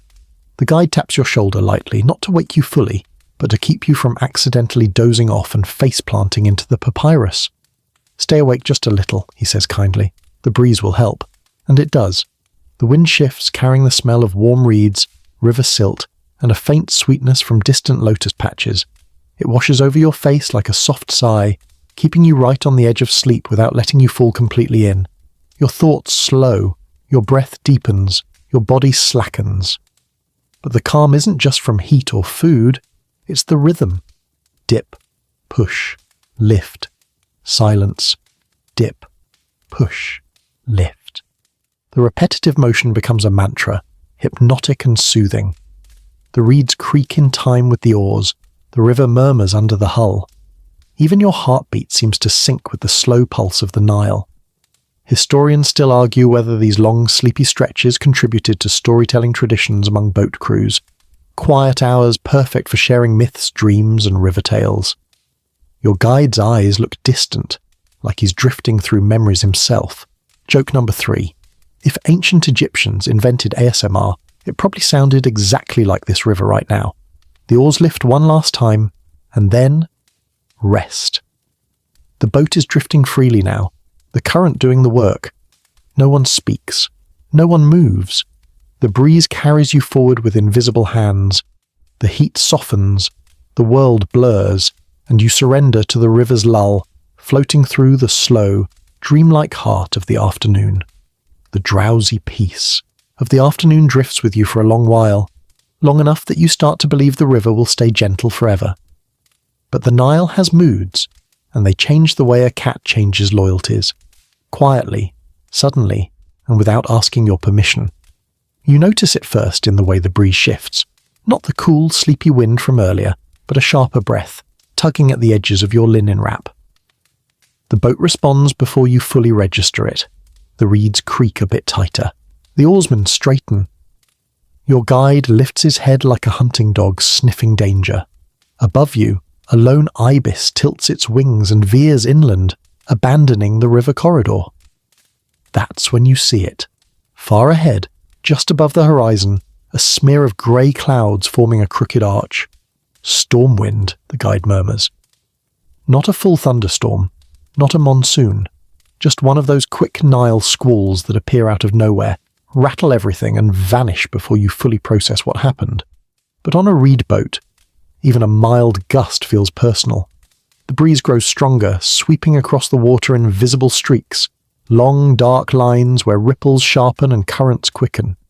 The smell in the air changes too, less papyrus, more wet clay, with a metallic edge that tingles on your tongue.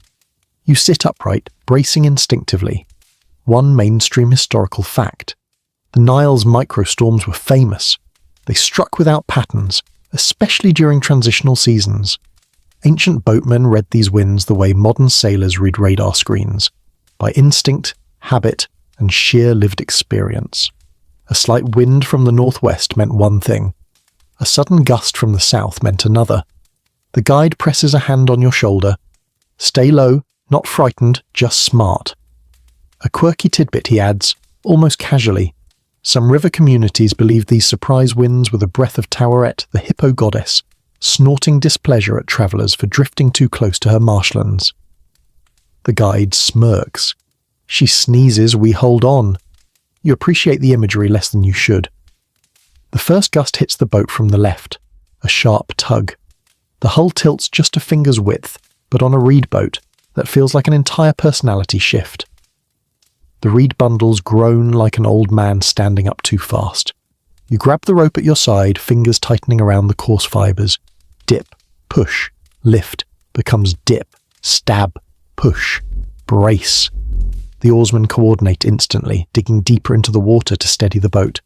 Surprisingly, their movements don't speed up, they slow down. Long, deliberate strokes, stable, weighted, designed to anchor the boat against the sudden push of the wind. Controlled, not panicked.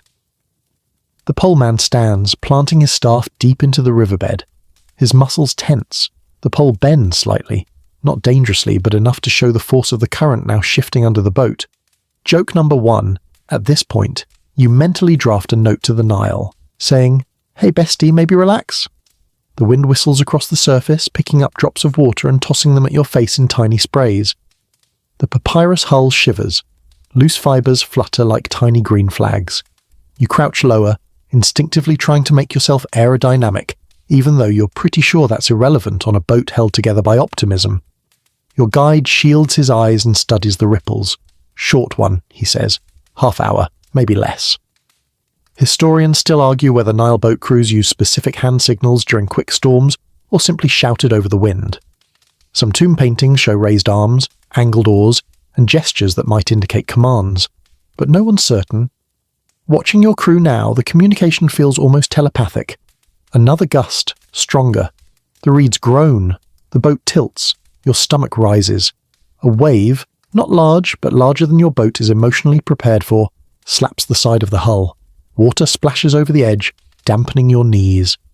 The boat flexes under the impact, absorbing it like a giant spring. You feel the entire structure bend minutely, then settle. Joke number 2. You officially regret laughing at people who said reed boats were sturdy. The clouds darken overhead, casting the river in a muted grey light. The glare fades, shadows sharpen. Even the birds disappear from the air, choosing to wait this out in safer places. The wind crescendos, whistling around your ears, tugging at your hair, making the reeds hiss as the fibers brush against each other. Your guide shouts, "To the centre!" Not to you, to the boatman. They adjust the bow, angling the boat into the wind instead of against the side of it. The motion is smooth, practiced. The oars dig deeper. The hull settles, steadier than before. The papyrus scent returns, strangely stronger now, wet, fresh, grassy. Each gust releases more aroma from the soaked fibers, filling the air with a smell that's both comforting and chaotic. You breathe it in, grounding yourself. Historians still argue whether papyrus boats survived storms better because of their flexibility, or worse because of their fragility. Some claim they bent with the waves like palm trees in the wind. Others claim storms routinely shredded them. Watching the bundles hold together now, you suspect the truth lies in the quiet competence of the boatman. The wind peaks, one long, sharp blast that rattles the hull and forces you to clutch the rope tighter. The boat tilts, then rights itself again. The guide shouts above the wind, "She's angry today." Another gust sweeps across the water. Your hair whips into your face. A loose reed fibre snaps free and flutters past your nose like a fleeing grasshopper. Joke number 3.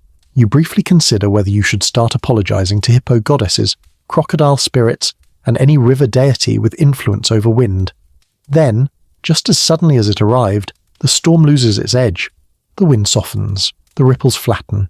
The sky lightens from steel grey back to dusty gold. The boat eases back into its natural sway. The oars slow. The crew exhales collectively.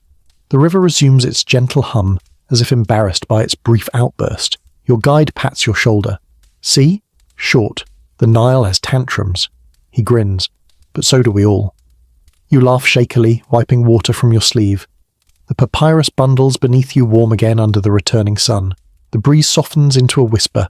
The boat breathes with relief. Ahead, the river curves lazily, inviting you onward. And you drift forward once more, storm behind, calm returning, carried deeper into the Nile's ever-shifting moods. The river feels strangely renewed after the short squall, like it shook itself awake and then immediately apologized for the inconvenience. The surface glimmers again, the breeze calms to a gentle sigh, and the air warms back to its late afternoon glow. The boatmen settle into easy positions, loosen their shoulders, and exchange a few quiet chuckles born from shared relief. Your guide sits beside you, stretching his legs across the reed bundles. His knees crack audibly. He winces, then grins. "Storm wakes old bones," he says. "Good time for stories." And just like that, the entire crew perks up. When the Nile gets calm and the day gets long, stories become the river's extra oars. He leans back on his hands, gazing at the current. My grandfather always said the Nile remembers every traveller, he begins, even you. He taps your shoulder lightly. You step into its waters once and it carries your name. You blink. That's poetic, he shrugs. Grandfathers say things. One mainstream historical fact. Storytelling on boats was incredibly common in ancient Egypt. Long hours drifting encouraged sharing myths, gossip, and half-true tales passed down through generations. Travellers recorded some stories in letters and journals, little windows into the humour and beliefs of everyday river folk. The first tale begins with the pole man. He sits upright, clears his throat dramatically, a little too dramatically, and launches into a story about a fisherman who swore he saw a river spirit shaped like a giant shimmering catfish with human eyes. Supposedly, the spirit demanded extra offerings of beer or else it would flip his boat at dusk. The oarsman behind him interrupts, rolling his eyes. The spirit wasn't a catfish, it was a hippo. It had whiskers. It had teeth, man, and a bad attitude. You laugh. They argue with the energy of siblings fighting over who owns a sweater. The guide holds up a hand. Let me tell one. He shifts closer to you, lowering his voice to that perfect campfire myth tone. There was once a boatman who sailed this river at night. No moon, no wind, just darkness. He followed the current by feel alone, but then he noticed a light, tiny glowing blue, hovering just above the water. The boat creaks under a gentle ripple, and the guide pauses, too theatrically. Joke number 1. You're 90% sure he rehearsed this moment. The blue light floated beside him for a long time, the guide continues. Some said it was a drowned traveller finding his way home. Others said it was a guardian spirit. But my father, he said it was a swamp insect that had eaten too many glowworms. The whole crew bursts out laughing. You laugh too, partly because it's funny, partly out of relief that it wasn't another "and then he was eaten by something" story. A quirky tidbit slips into your mind. In some marshy areas, methane bubbles trapped under decaying vegetation created strange flashes of light when ignited by static or friction. Early travellers didn't know the science, so myths grew naturally around the phenomenon. Will-o'-the-wisp, ancient Egyptian edition. The oarsman in the back begins another story. This one supposedly about a legendary boat that never touched sandbars no matter how low the waters fell. They say the gods lifted it just enough, he claims, lifting his hand dramatically. The poleman scoffs. They say a lot of things. Yes, the oarsman counters, and some of them are even true. The guide gestures at the river, like how man here believes he can't row when a fish is watching. That fish had opinions, man grumbles. Strong ones. Joke number 2. You have never related more to a man arguing with imaginary judgmental fish. The conversation shifts easily, like the current pulling the boat past lively marshes. The guide begins telling a story about a boy who tried to teach a crocodile to fetch sticks. Spoiler, the crocodile did not fetch sticks. The boy became a cautionary proverb. You shudder. The crew laughs again. River humour is equal parts danger and nonsense. Historians still argue whether these stories reflected genuine belief or served primarily as entertainment to pass the long hours. Some scholars say myths reinforced a sense of respect for the unpredictable river. Others claim they were simply fun, culturally flavoured cautionary tales. Listening to your crew, you get the sense it's both. Fear wrapped in humour, reality softened by storytelling. The guide pulls out a small piece of carved wood from his belt. It's a tiny crocodile, smooth from handling, with 2 triangular eyes. He hands it to you. For luck, he says. My family carved these for river trips. You turn it in your fingers. It's simple but charming. The wood worn silky from many palms. You believe in river spirits, you ask? The guide shrugs. I believe in not making them angry. Joke number 3. You decide that is exactly the level of spiritual commitment you can handle. The sun lowers slightly, casting long, warm strokes of orange across the water. The breeze cools. The conversation softens into the drowsy quiet that follows good storytelling. The oars rest idly across the boat, unused. The current pulls you all effortlessly forward. The poleman breaks the silence with a grin. Your turn for a story. You blink. Me? The guide nods. Anyone who travels the Nile leaves a tale behind, so choose one. You freeze. Your mind empties. Your brain says, The crew waits patiently, smiling. You finally say, "I have a story about trying to stand on this boat without falling into the water." The men exchange exaggerated glances of wonder and intrigue. "A heroic tale," one murmurs. "A classic," another agrees. "Tell it again," the poleman pleads mockingly. You laugh, shaking your head, and the dry humour feels perfect, a little gift to the river, wrapped in silliness and shared camaraderie. The guide pats your shoulder. "Good, even the river likes a joke." And with that, the boat drifts into a soft golden stillness. The laughter fades. The stories settle like dust in warm light. The Nile carries you forward, and the sky begins its slow descent toward evening. The river ahead narrows into a long stretch where the banks blur into towering walls of reeds, tall, thick, whispering stalks that shift in the wind like living curtains. Your boat glides toward them, the soundscape changing before you even enter. Gone is the wide-open hush of the afternoon. Now the world buzzes, chatters, trills, croaks. It feels like drifting into a green cathedral built entirely out of papyrus and sunlight. The first thing you notice is the height. These reeds are enormous, twice your height at least, maybe more, forming dense corridors that block most of the view of the shore. Their feathery plumes sway at the top, moving like 1,000 soft brushes painting patterns across the sky.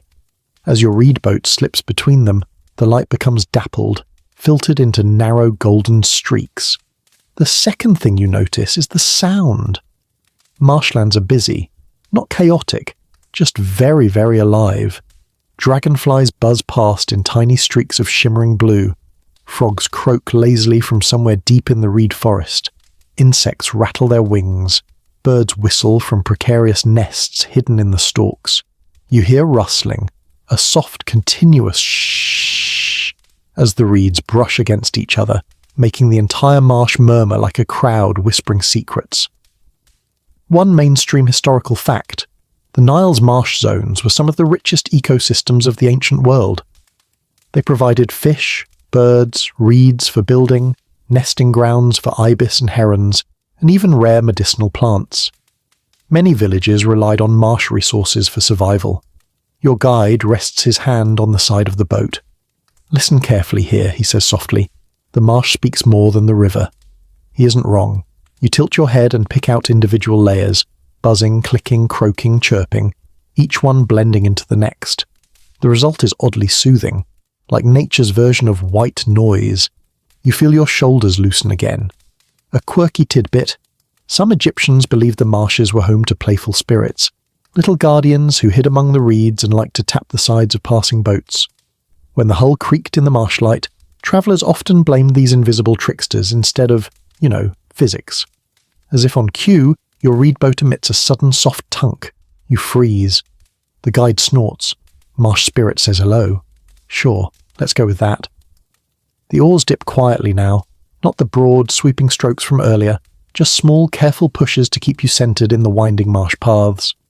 The reeds are so close that they sometimes brush your shoulders, cool and slightly damp. Historians still argue whether ancient marsh travellers used detailed knowledge of these winding channels, like mental maps passed down within families, or whether they simply trusted the cues of water depth and bird movement. Your crew seems entirely unbothered, which suggests they know this place the way city people know shortcuts through side streets. A heron steps out from between the reeds, long legs elegant and spindly, and watches your boat pass with the judgmental stare of someone who knows they look good from every angle. Its white plumage glows golden in the filtered light. It tilts its head. You tilt yours back. For a moment you're locked in a silent who wore it better contest. The heron wins easily. Joke number 1, even the birds here have better posture than you. Your guide gestures toward a cluster of floating vegetation, broad leaves dotted with tiny pink blossoms. "Marsh mint," he says. "Good for cuts, good for tea, bad for stepping on." You lean over the edge just enough to smell the faint minty sweetness drifting from the blossoms. The reeds part slightly, revealing a wider pocket of water surrounded by dense greenery. The sunlight fans out across the surface, shimmering through a light haze. The air feels humid but fresh, carrying hints of lotus, mud, and warm plant resin. A sudden splash breaks the peace. You jerk back, heart skipping. The guide waves a dismissive hand. "Just a fish!" But then another splash erupts farther ahead, louder this time. You tighten your grip on the hull. Or a bigger fish, he amends. Historians still argue whether hippos ever wandered this deep into marsh pockets. Some say the reeds were too thick. Others believe smaller channels allowed them to graze safely. You decide not to investigate personally. You drift deeper. The water darkens again. Not ominously, just thick with plant shadow. You can't see the bottom anymore. The reeds sway around you, their feathery tops brushing together in soft applause. The breeze moves through them in waves, creating a rolling whisper that feels strangely intimate. The sound of insects grows louder. A cluster of tiny green frogs hops onto a floating reed mat, staring at you with round, unblinking eyes. One ribbits once, in a tone that somehow sounds disappointed. Joke number 2. Congratulations. You've been judged by a frog. Your guide points to a nest wedged between stalks, woven tightly from reeds and feathers. Inside, 3 speckled eggs glow pale in the filtered light. Ibis, he whispers. They nest here every year. He explains that some marsh zones became seasonal sanctuaries for specific birds, and harming nests was considered bad luck among riverfolk. A soft rustling draws your attention to a hidden pocket of reeds. Something moves, slow, heavy. Your pulse jumps. The guide listens carefully, then relaxes. Boar, he says. They wander the marsh edges. You squint. You see only shifting shadows. Don't worry, he adds. They avoid boats. He does not mention whether they avoid falling travellers. You lean safely inward. The crew glides the boat around a dense cluster of reeds, where purple flowers bloom in tight spirals. The scent grows sweeter, almost syrupy. It mingles with the earthy smell of wet papyrus beneath your palms. The water here feels still, almost sticky with heat. The sound changes again as the reeds begin to thin. More space, more air. The marsh noises soften, spreading out instead of pressing close. You hear the broader river again, a low, comforting hum. Joke number 3. You briefly consider whether marsh spirit tour guide is a viable career path. As the boat slips out of the densest part of the marsh, the light returns to its full warm glow. The reeds part wider. The wind flows easier. The insects fade behind you like a choir dimming its voices. You exhale, realizing only now how deeply you had sunk into that pocket of greenery. The marshlands don't feel dangerous. They feel ancient, alive, layered with hidden worlds you barely glimpsed. Your reed boat glides calmly into open water once again, leaving the whispering reeds behind. Their final rustles fade into the breeze as the Nile opens before you, wide, steady, golden under the sinking sun. And the journey continues, gentler now, carrying you out of the marsh's soft maze and back into the river's open arms. The marsh whispers fade behind you, dissolving into the open breath of the wider Nile. The sky has shifted into late afternoon now, still bright, but dipped in warm amber hues that paint the water in soft streaks of orange and gold. Everything feels unhurried, suspended, as if the river is holding its breath in anticipation of evening. You find yourself sinking deeper into the reed's memory, the echoes of frogs, insects, the hush of stalks brushing together, but the open air quickly replaces it with something calmer, broader, easier. The warmth that once felt heavy now softens into the kind that wraps your shoulders gently, comforting rather than overwhelming. The breeze becomes cooler, more purposeful, brushing against your cheeks with a promise of nightfall. You inhale deeply. The scent has shifted again, less marshy, more river smooth, water, papyrus, and the faint mineral sharpness that comes when sunlight begins to fade. Your guide stands and stretches, his joints cracking like stones tapping together. Evening comes, he murmurs. Good hour to watch the river. He gestures toward the horizon. You turn, and there it is, the sky glowing like someone spilled molten copper across it. The sun hangs low, huge and fiery, casting elongated reflections along the river that ripple with every movement of your reed boat. The world looks dipped in honey, still, warm, glowing. One mainstream historical fact. Egyptians worshipped the setting sun as Ra's descent into the underworld, his nightly journey to battle chaos before rising again. Sunset wasn't just a time of day, it was a transition between worlds, honoured with music, incense, or simple, quiet reverence. Your boatmen seem to embody that tradition without even trying. They move more slowly, their gestures softer. They lower their voices. One of them unties a small leather pouch and removes a beaded amulet, an eye of Horus carved into a piece of polished bone. He kisses it lightly and ties it to the rope at the stern. Another lights a small torch, letting the flame flicker to life in the growing dimness. A quirky tidbit your guide shares. Some boatmen believed lighting a torch before sunset helped the river spirits see who you are, ensuring safe passage through the twilight hours. You glance at the flickering flame. It's small but warm, its reflection dancing on the waves like a tiny golden dancer. The evening breeze picks up again, not the sharp wind from the earlier storm, but a gentle, cooling flow. It brushes your arms, lifting the fine hairs on your forearms, and you feel your body relax visibly in response. The guide smiles. The river always breathes out at sunset, he says, letting go of the day. You lean on the rails, well, the reed equivalent of rails, and watch the sun melt slowly toward the horizon. The light turns deeper, from gold to amber to a burnt rose. Shadows stretch across the water, long and soft, wrapping the river in a warm hush. Joke number 1. You suddenly understand why ancient scribes invented poetry. If you lived with sunsets like this every day, you'd get emotional about reeds too. Birds begin to gather along the banks, small clusters of egrets, herons, and ibises preparing for their nighttime roosts. They glide across the sky in slow arcs, wings illuminated by the warm glow. The air fills with their chirps and trills, more musical than earlier, as though the entire river is tuning itself for evening. Faint sounds carry from the eastern bank, women calling children home, goats bleating as they're herded into pens, the rhythmic thunk of someone chopping wood. A distant drumbeat taps, slow, steady, ritualistic. Your guide hears it too and nods. Evening songs, he says, for Ra's journey. Historians still argue whether evening drumming was purely religious or sometimes practical, a timing signal for workers, or simply a village tradition. Some evidence suggests both.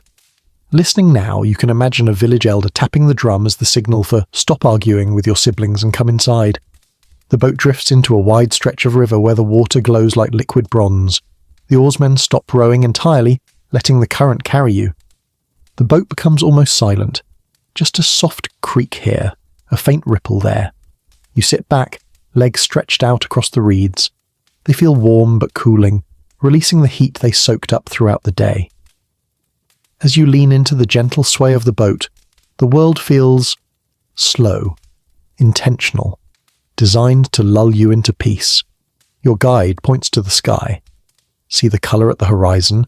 That means a calm night. You squint. How can you tell? He shrugs. My grandfather said so. You laugh.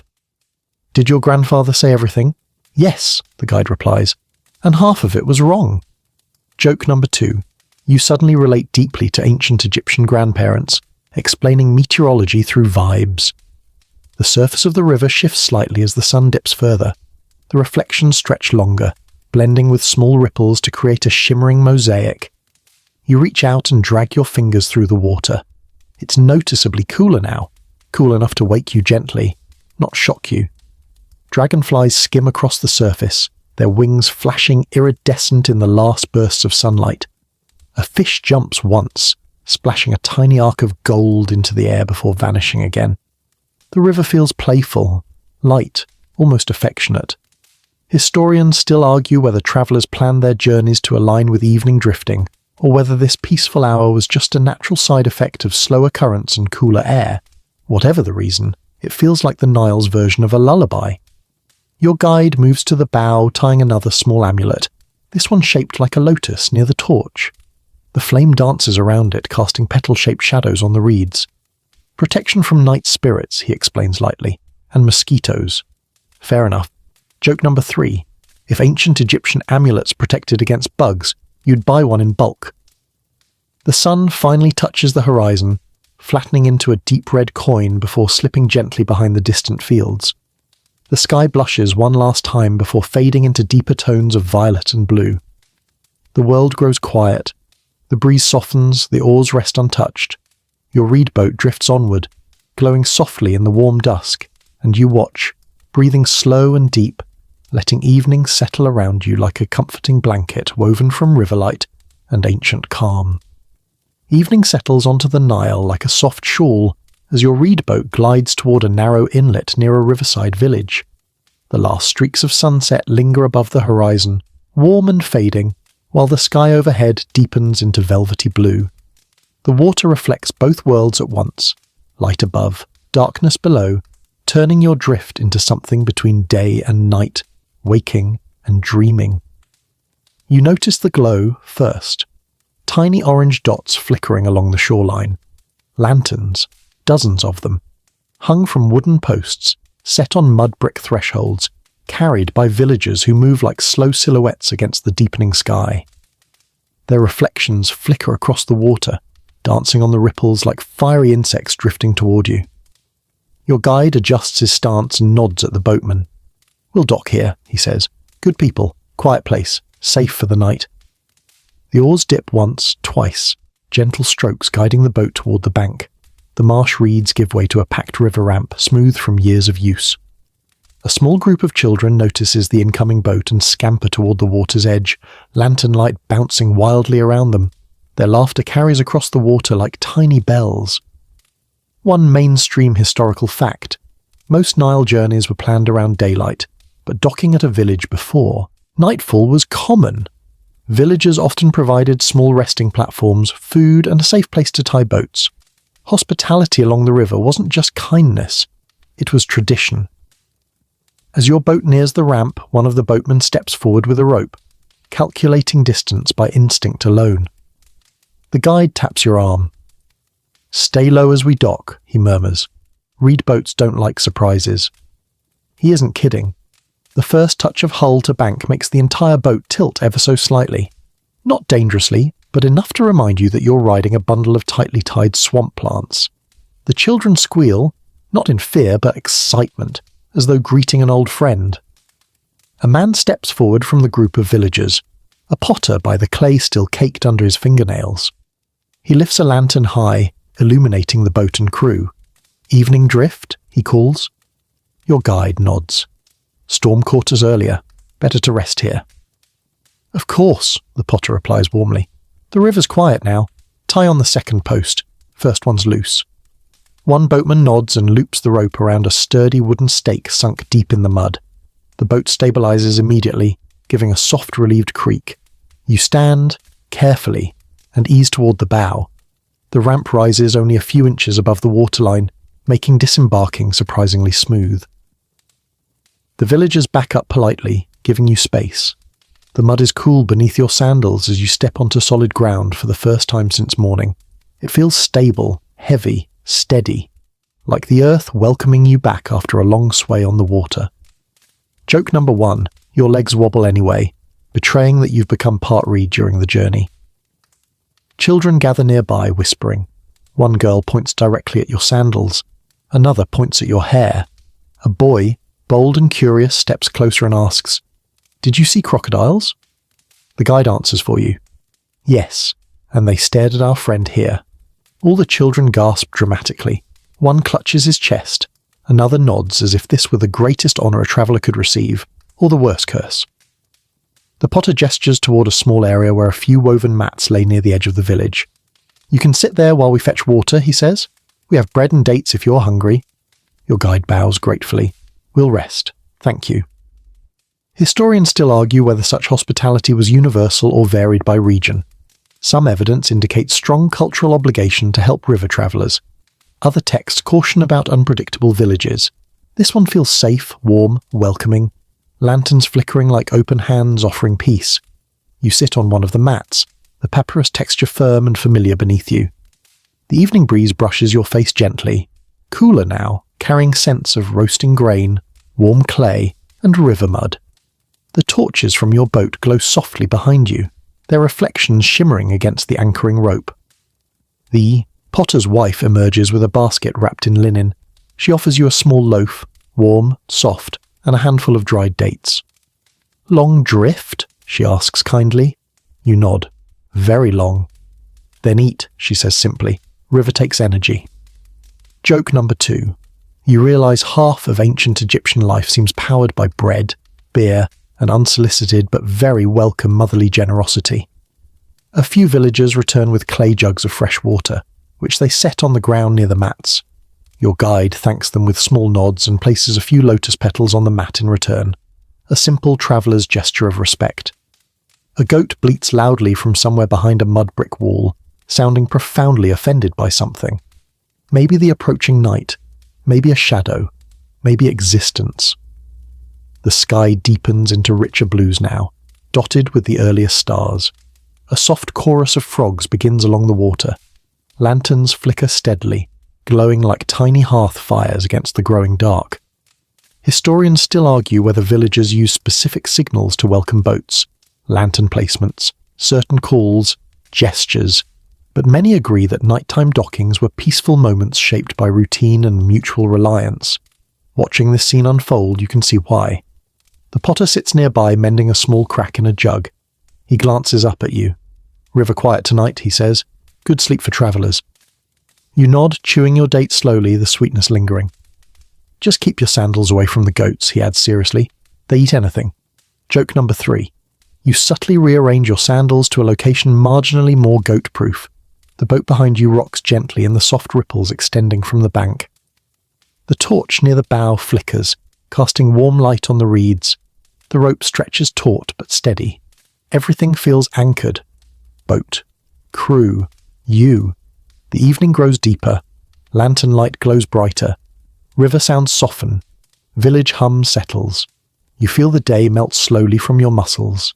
The sun, the rowing rhythms, the marsh whispers, the storm winds, all draining into the warm, calm dusk around you. And as the river sighs against the bank and the lanterns flicker in greeting, you know this village has folded you into its quiet nighttime rhythm, safe and still beside the drifting Nile. Night settles on the village with a gentleness that feels almost deliberate, like someone dimmed the world one notch at a time so no one would startle. The last scraps of sunset have disappeared, leaving the sky draped in deep indigo.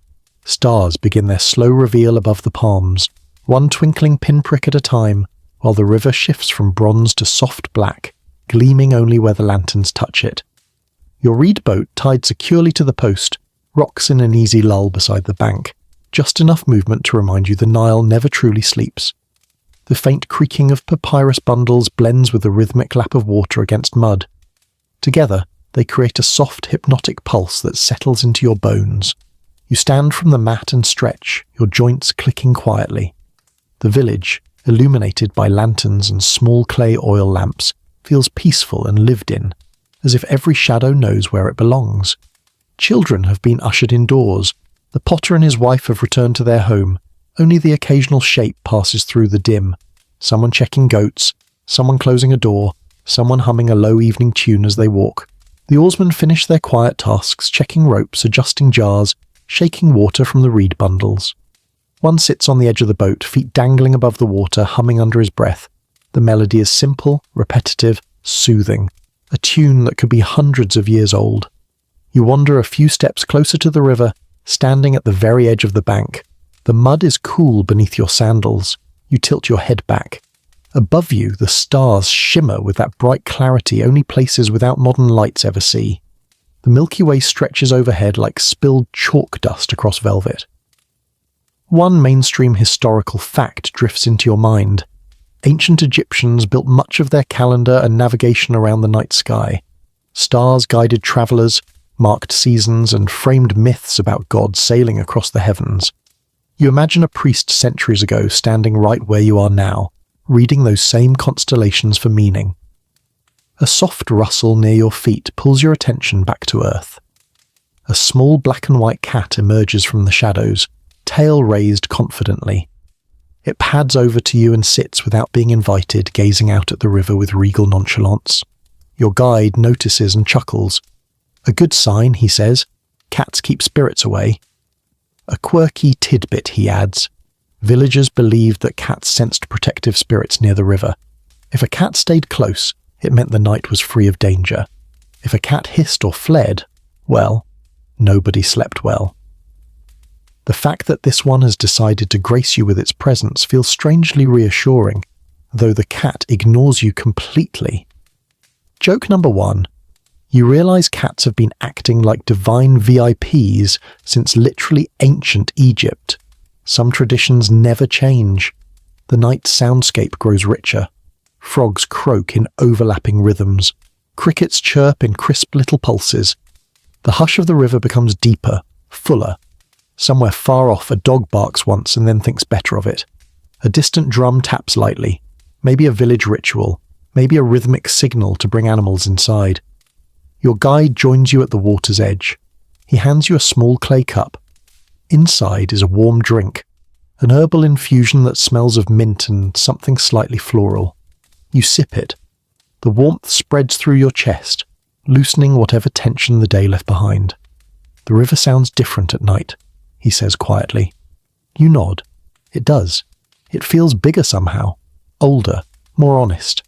The surface, nearly black now, ripples faintly with every breath of breeze.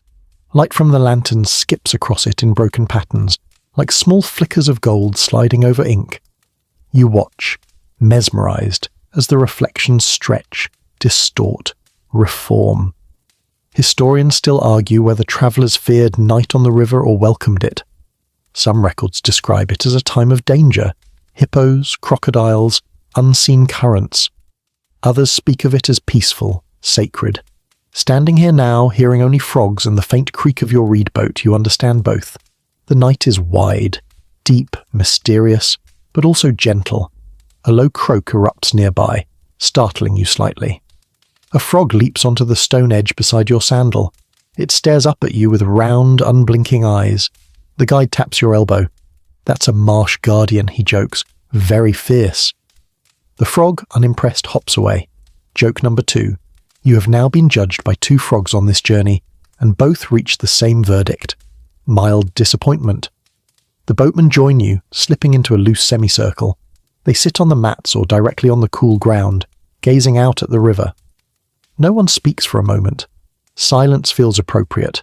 The Nile seems to exhale, long and slow, and you match your breathing to it without noticing. Finally, one boatman begins a quiet story. Not a dramatic myth or a cautionary tale, but a simple memory of drifting this same stretch of river years ago with his father. Another boatman adds his own tale, a night when lanterns floated in the marsh for a festival, turning the water into a sea of tiny stars. Their voices stay soft, almost woven into the night air itself. More night sounds join the symphony now. A splash far off, likely a fish breaking the surface, the flutter of wings as a bird shifts on its roost, the faint rustling of reeds stirred by the lightest breeze, and beneath it all, the river, always the river, murmuring its eternal language. Joke number 3. You think to yourself, if someone made a 12-hour Nile at night sound playlist, I'd sleep like a pharaoh. The cat finally stands, stretches, and walks toward the nearest hut without acknowledging you again.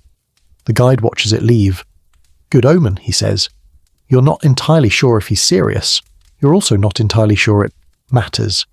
You sit again on the reed mat, legs stretched out, hands resting loosely on your lap. The lanterns flicker softly. The warmth of your cup lingers in your chest. The night deepens around you, full of quiet life and gentle sounds. And as your reed boat sways ever so slightly against its rope, you settle into the calm of riverside night.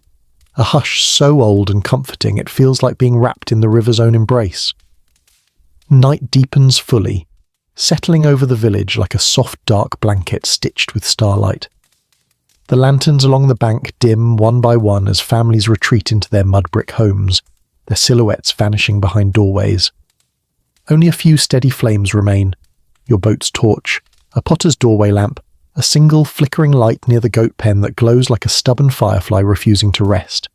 Your eyelids are heavy now, weighed down by the long day, the warm drink and the gentle symphony of the river. Your reed boat rocks gently against its rope, the motion lulling you with a rhythm older than memory. You rise from the mat, slow and sleepy, and walk toward the boat. The rope creaks as the hull shifts, as if sensing you're about to step aboard again. Your guide is already in place, crouched near the bow. Best to sleep beside the river, he says quietly. The breeze is soft tonight. He helps you step onto the reed hull, which dips slightly beneath your weight but holds steady. Familiar now, almost homelike. You settle onto the woven bundles, adjusting until you find the perfect hollow where the reeds have softened from a full day of sun and water. The texture is cool now, a pleasant contrast to the warm night air. One boatman hands you a folded linen cloth to serve as a pillow. You thank him, but he shakes his head. "The river provided it," he says. "We just carry it." You lie back, gazing upward. The sky is astonishingly clear. Stars scatter across it in clusters and streaks, bright enough to reflect faintly on the water. The Milky Way stretches above you like a shimmering river mirroring the one you lie beside. It feels as if you're floating between two waterways, one earthly, one celestial. One mainstream historical fact: the ancient Egyptians believed the sky itself was a vast river sailed nightly by Ra in his solar bark. Each star was either a guiding spirit or a protector helping him battle darkness. As you watch the constellations shimmer, it's easy to imagine a glowing boat drifting among them. A quirky tidbit. Some travellers slept lightly on reed boats because they believed dreams floated closer to the surface of the river at night. A strange belief, maybe, but as you settle back, the soft lap of water against the hull begins to blend with your slowly fading thoughts, and you feel yourself drifting inward and outward at the same time. A soft breeze sweeps over the boat, brushing your skin like a gentle hand. It carries with it the scents of night-blooming flowers, cool water, and lingering traces of incense from a distant home. The air feels different now, cleaner, softer, a little sweet. A perfect sleeping companion. The boatmen whisper quietly among themselves, closing jars, repositioning ropes, adjusting the small torch so the flame stays sheltered from the wind. Their movements are slow, deliberate, respectful of the night's quiet. One boatman yawns so widely you hear his jaw pop. Another chuckles under his breath. Even the river seems amused by the sound, its gentle waves answering with playful laps. Historians still argue whether ancient travellers slept deeply on reed boats or simply drifted into light rest. Records mention both. Some found peace in the river's cradle, others woke at every splash. Tonight, you feel certain you could sleep through an entire parade of hippos. Joke number 1, you're so tired that if the Nile decided to audition for a heavy metal band, you'd still roll over and say, 5 more minutes. The village behind you is almost silent now. A distant baby cries once, then stops. A goat coughs indignantly. A clay pot clinks as someone closes a shutter. The rest is quiet, soothing, warm, almost sacred. The kind of quiet you only get in places where the rhythm of the world hasn't been replaced by engines, lights, or notifications. Your guide sits a few feet away, legs crossed, hands resting on his knees. He watches the sky too, his face calm and content. "You've drifted well today," he murmurs. "The river accepted you." You smile sleepily, unsure whether you're supposed to say thank you or I agree or please let me nap until the next dynasty. Before you can decide, a small rustle near the reeds catches your attention. A frog hops onto the edge of the hull and sits very still. It blinks once, slowly, like it's giving you its blessing. Joke number 2, you've now become emotionally attached to a frog you met 2 seconds ago. The torch beside the bow flickers again, then steadies. Its light forms a warm halo on the water, where faint ripples distort it into shimmering gold patterns. The rhythm is soothing. Flicker, ripple, glow, flicker, ripple, glow. You find yourself matching your breathing to it without meaning to. The guide finally lies back as well, folding his arms behind his head. "Sleep," he says softly. "The night is safe." You close your eyes. The river laps. The breeze brushes. The reeds sigh. The torch crackles. Your heartbeat slows. Your mind drifts, lightly, gently, through echoes of the day. Fishermen calling at dawn, hippos watching from beneath the surface, marsh birds fluttering between towering reeds, the incense drifting from temple walls, the storm wind rattling the hull, the golden glow of the sunset over the water, the laughter of boatmen sharing stories. Joke number 3. If sleep were a commodity in ancient Egypt, you'd be buying it by the amphora right now. Your breath deepens, your body melts, into the reeds. The world softens into quiet darkness, and beside the ancient, timeless Nile, with the stars of the celestial river glowing overhead, you finally slide into sleep. Cradled between water and sky, drifting into dreams as old as Egypt itself, and now, just let everything slow down. Feel the river fade into a gentler hum. like a soft whisper at the edge of your thoughts. Imagine the warm night settling around you, quiet, steady, patient. The last lanterns dim. The reeds sway in a rhythm so slow it barely counts as movement. The torch at the bow flickers once more, then softens into a golden glow that stretches across the still water. Your breathing loosens, your shoulders sink, your mind unwinds, thought by thought. Let the scent of cool river air drift around you. Let the soft murmur of distant frogs melt into the background. Let the starlight above you, ancient, calming, endless, gently blur at the edges. You're floating now, not on the reed boat, not on the Nile, but somewhere quieter, deeper, softer. The breeze that carried you through the day now brushes your cheek like a lullaby. Every rise and fall of your breath becomes slower, longer, more peaceful. There is nothing pulling at your attention, nothing waiting for you, nothing demanding your energy, just the steady drift of rest approaching like a quiet shore. If any thoughts appear, let them pass like ripples gliding across the water, brief, gentle, disappearing on their own. Feel the warmth of the day melt away. Feel the cool embrace of night hold you safely. You've travelled far. You've seen much. And now the river carries you into sleep. Let it. Your eyes grow heavy, your breath soft, your thoughts quiet. You're safe. You're calm. You're drifting. Good night, traveller of the Nile. Rest deeply.